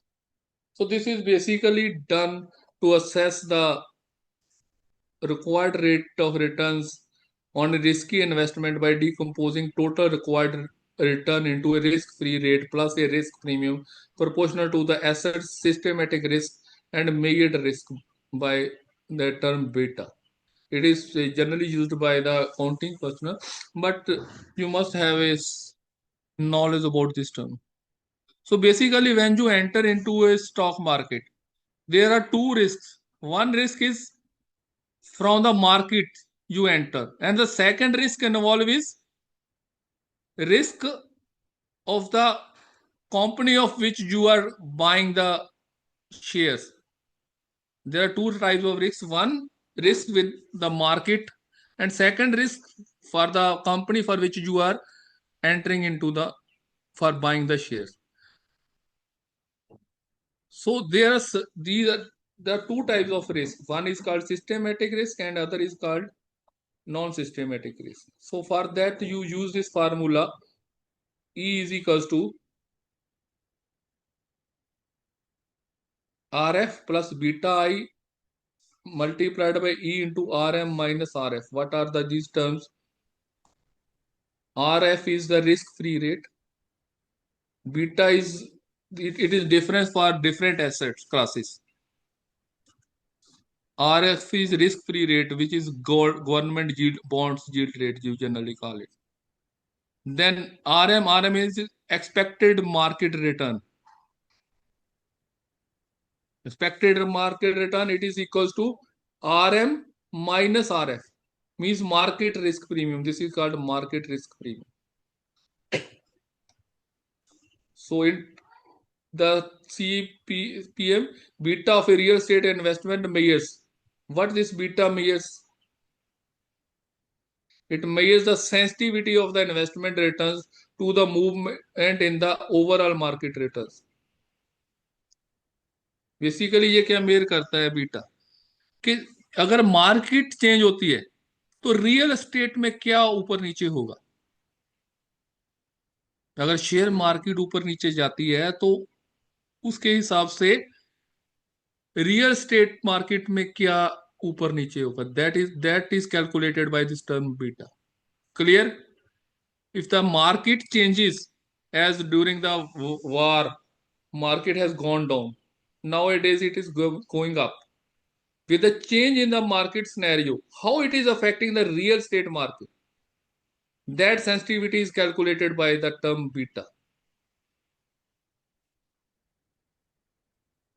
So it is basically related with systematic risk only. The risk which is associated with the market, that is called systematic risk. So beta may is systematic risk, that is non-diversifiable risk. The co-movement of assets returns with the market return. If beta is equals to 1, it means market is moving, our asset class is moving with the market. If it is less than 1, means it is less volatile. Real estate direct investment tends to have beta less than 1, partly due to valuation smoothing. Beta greater than 1 means more volatile than the market. So in the risk-free rate, if the risk-free rate is 6%, expected market return is 14%, and beta of a real estate investment is 0.75, the required return per CAPM. You must remember, formula is given to you. You have to remember this formula. ER is equals to RF plus beta into RM minus RF. Risk-free rate is 6%. Beta is 0.75. Market rate is 14% minus risk-free rate 6%. You put all the value, it comes out to be 12%. So 12% will then be used as a discount rate in DCF valuation.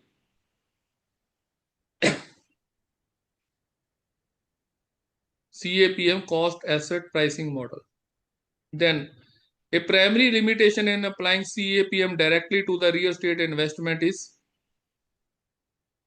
so basically CAPM we are applying it in real estate, but the problem is other types of investments are liquid, these are illiquid, so we cannot exactly apply this. So real estate is illiquid, not traded continuously in the public market, making estimation of beta unreliable.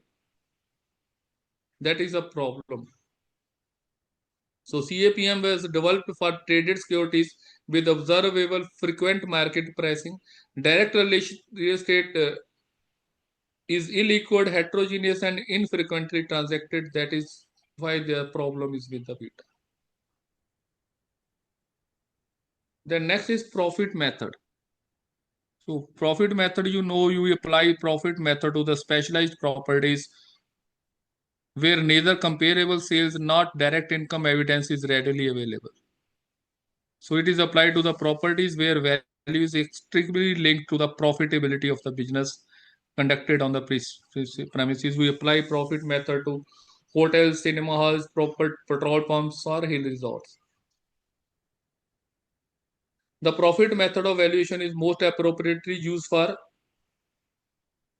special use properties where value depend upon business profitability and no comparable rental exists. Okay. In profit method, divisible balance is calculated as. How will you calculate the profit divisible balance? Gross receipts minus working expenses minus tenant's share of profit means remuneration for skills and risk. Means divisible balance. You have to remember, you have to calculate divisible balance. It is equals to gross receipts minus working expenses minus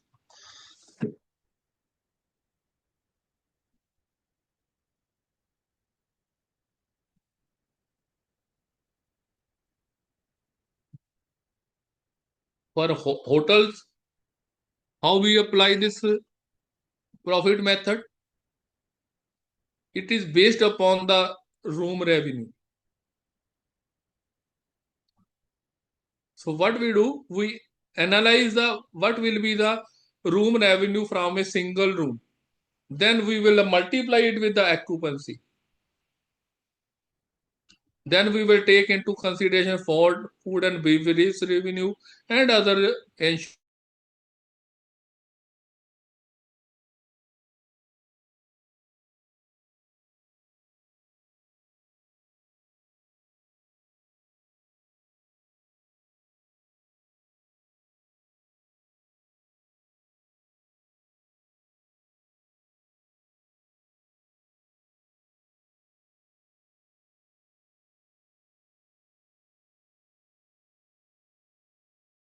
Together determine the hotels.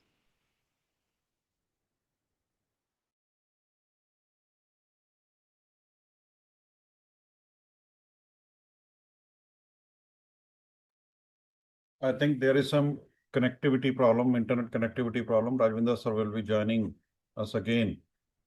And one announcement for the RVs who are attending the CEP, their CEP hours are complete. If you want to leave for any urgent piece of work, you can leave. Otherwise, it is not compulsion. If you want to stay with us, then most welcome. Otherwise, if you are having any important work, you want to leave, RVs who are attending for CEP, their hours are complete. They can leave the class. Yes, sir. Over to you, sir. Then average rate of room rate and occupancy rate together determine and hotels revenue per available room and the primary performance metric in hotel valuation. So from what ARR and occupancy rate, what you can determine? You can determine, for example, if a hotel with 200 rooms, annual ARR of 5,000 and 70% occupancy rate, then what will be the revenue of 33,500 per available rooms? 70% means 5,000 into 70. So this is how you calculate. And it is a standard metric used by the valuers, investors, and lenders to measure the hotel's trading performance. When employing profit method to the hotel, which of the following is classified as an operating expenses? How will you calculate operating expenses?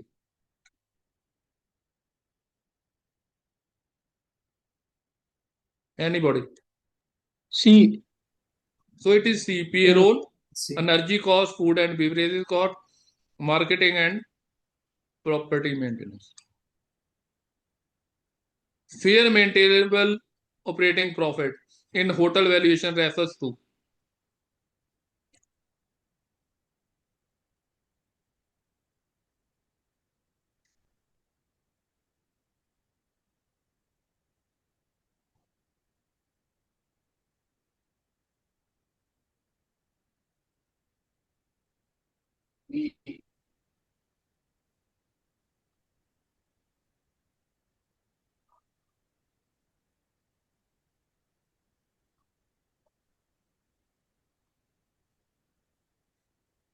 It's B.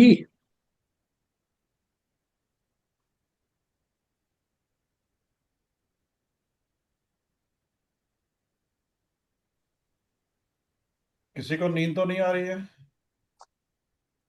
Anyone? बस थोड़ा ही रह गया sir, इसको खत्म कर refreshment break, दो बस चार थोड़ा 5 मुश्किल हो मिनट। रहा है सर। Yes sir. बस थोड़ा ये रह गया, इसको खत्म कर दे फिर okay upon. Okay sir, okay sir, right sir, right sir. So FOM is total equivalent of divisible balance is not based on the actual operator's accounts. It is what a reasonably efficient operator would achieve. This prevents over and under valuation. Then how you will be applying valuation profit method to cinemas and mall valuation? So basically it depends upon the footfall. When you do the valuation of a mall, it depends upon the footfall, how many persons are visiting here. So if for cinema valuation, it must account for box office trends, multiplex versus single screen economics, and food and beverages contribution. And mall valuation involves analysis of base rents, turnover rents, zoning, and other tenant mix strategies. In applying profit method to a cinema, the primary revenue stream is cinema को income कहाँ से होती है? Box office ticket sales, food and beverage sales, and advertising and sponsorship income. B, sir, B. When valuing a shopping mall using a profit method, the turnover rent means a tenant's rent linked to the tenant's actual sales turnover, typically as percentage above sales threshold. B, sir.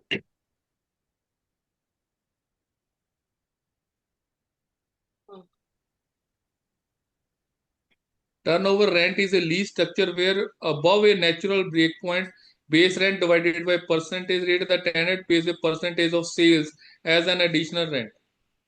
For example, a tenant pays a base rent of 10 lakh plus 5% turnover above 20 lakh, 2 crore. This is called turnover rent. So there may be, this is a new term, I think most of the, you may not be conversant with this.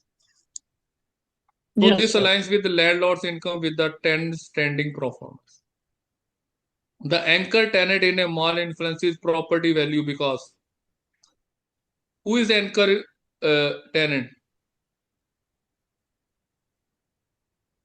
कई बार एक mall में कुछ मान लो best price खुल गया,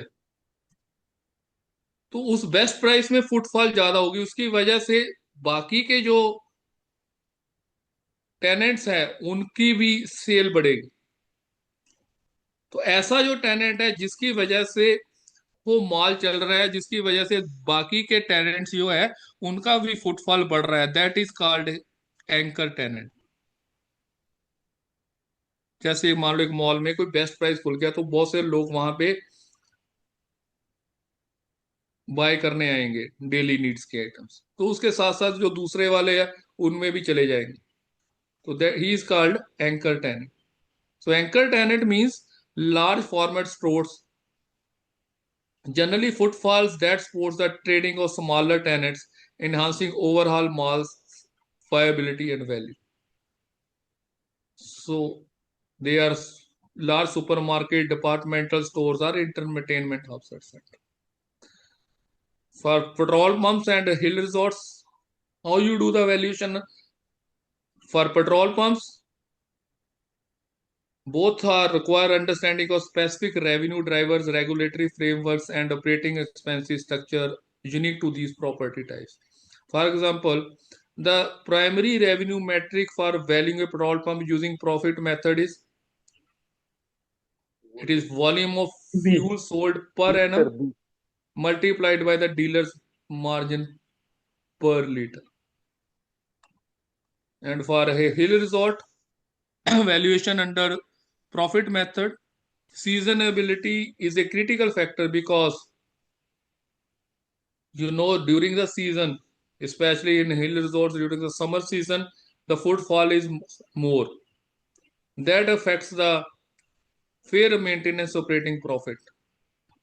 So revenue is connected with the peak tourist season.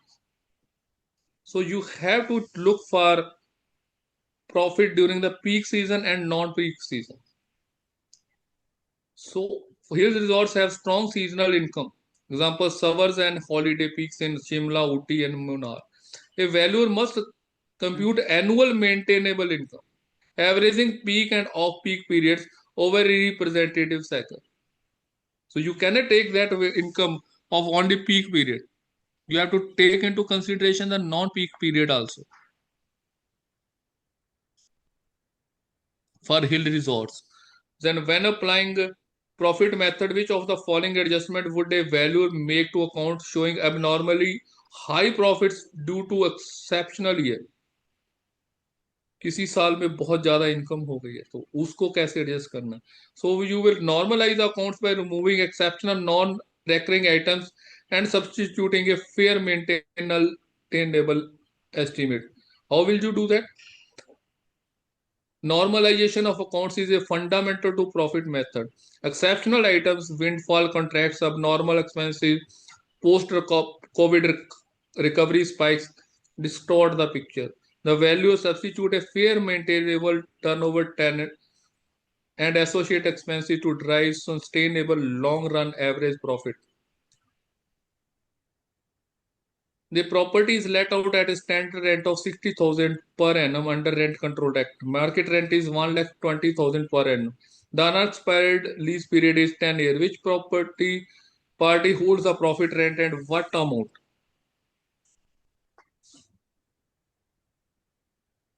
B.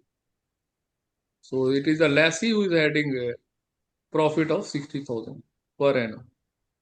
A discount cash flow analysis of a commercial property shows present value of rental income over 5 years 40 lakh, present value of terminal value 1 lakh crore 20 lakh, purchase price 1 crore 50 lakh. What is NPV?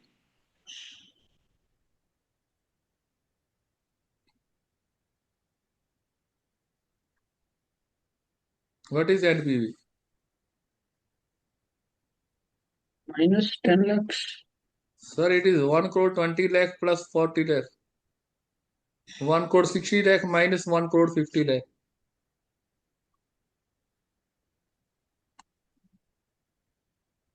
So, NPV, PV of all inflows minus purchase price. 40,000 was 1,000. So, negative NPV means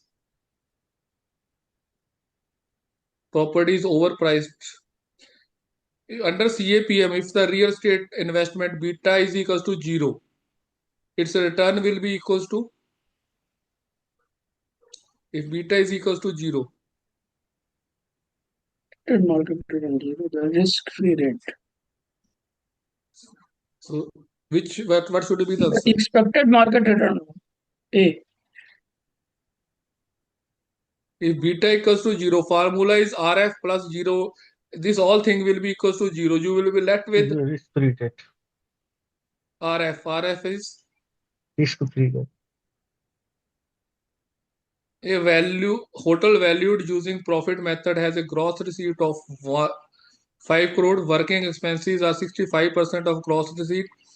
Tenant's fair profit is 50 lakh. Divisible balance to be shared is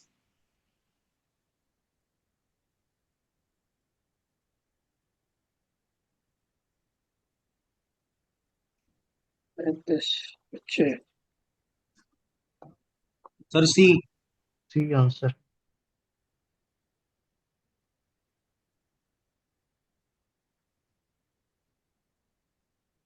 working expenses 3,25,000.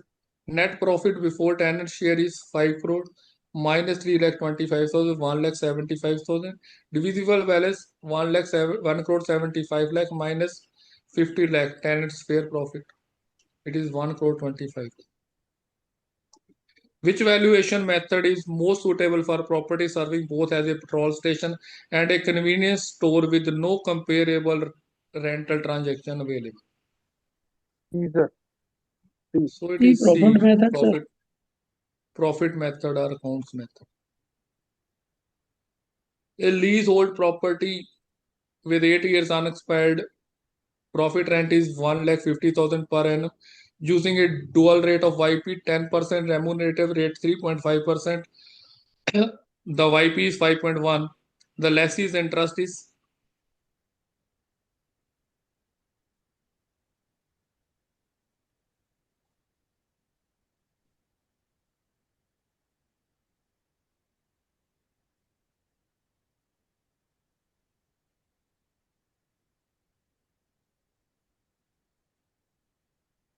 Answer B, sir.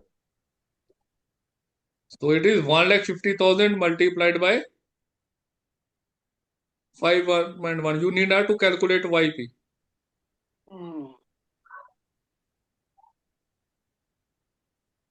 So you simply multiply. Value of YP is already given to you. So this is all from my side, Sandeep ji. Yes, sir. So friends, अभी अगर as per syllabus देखें तो अभी बहुत कुछ रहता है, लेकिन हमने कोशिश की है, we have done the honest part from our side. लेकिन अभी आपकी ड्यूटी शुरू होती है। अभी जितना कुछ कराया गया उसको रिवाइज करिए, और इसके अलावा जो बाकी की स्लाइड्स बची हैं वो भी आपको शेयर कर दी गई हैं in that study material. All the slides are being shared in the study material link which is already posted in the on the official WhatsApp channel. Take maximum benefit of it by revising all the questions done till now, and also the questions which are remaining in that particular PPT. If you are having any doubt related to today's session, you can unmute yourself and ask the question. Otherwise, we are going to compile the technical session, and I will be with you for answering any other question not related to syllabus. वो अभी तक group में नहीं डाला क्या अपने notes? Sir already डाल दिया है। व्हाट्सएप चैनल का लिंक आपको दिया हुआ है। उस चैनल जो आपको कल मेल शेयर किया गया था, मेल आपको भेजा गया था, उसके अगर फुटर में देखेंगे तो व्हाट्सएप चैनल का लिंक है। अदरवाइज आपको व्हाट्सएप चैनल ऑलरेडी काफी ग्रुप्स में भेजा गया है। उस चैनल में ज्वाइन करिए, उसको फॉलो करिए। फॉलो अगर करेंगे तभी वो नजर आएगा। अगर फॉलो का बटन नहीं दबाएंगे तो नजर नहीं आएगा। उसके अलावा यूट्यूब चैनल का लिंक भी दे दिया गया है। मैं कोशिश करूंगा आज का जितना वीडियोस हैं उसको आपको शेयर कर दिया जाए। और एक कोर्सेज सेक्शन है यूट्यूब के ऊपर, courses section, that we will discuss in the 0 hour. First of all, let's complete the technical session, from where you can get all the things we will discuss in the 0 hour. But related to technical session, if you are having any doubt related to subject or any question is in your mind related to subject, then please don't hesitate to ask. Otherwise, it is okay. Otherwise, it is okay, Vasu sir. Is it okay? Yes, sir. If you Yes, call sir. it a Yes, day. yes, sir. Yes, Thank sir. you. Thank you. बहुत Thank you, अच्छा sir. Session था। Okay, sir. Okay. Really gem for our institute, and you are also a gem for our CEV group. Thank We you, sir. wish Thank you. all the good luck. Good luck. अच्छा, थोड़ा सा income tax के बारे में बताना चाहना, income tax rule के बारे में। करेंगे सर, अभी ये सेशन खत्म होने के बाद अभी 0 hour में डिस्कस करते हैं सर। ठीक है, okay. And thanks for your blessing, sir. Thank you. Okay. Yeah. Any other related question related to syllabus? कोई क्वेश्चन नहीं है? सभी को समझ आ गया है? सभी को समझ आ गया है? तो फिर भी सर किसी को कोई डाउट हो तो जो आपका व्हाट्सएप ग्रुप है उसमें वो डिस्कस कर सकते हैं। No matter. So we are comparing today's technical session, and now we are open for the 0 hour session.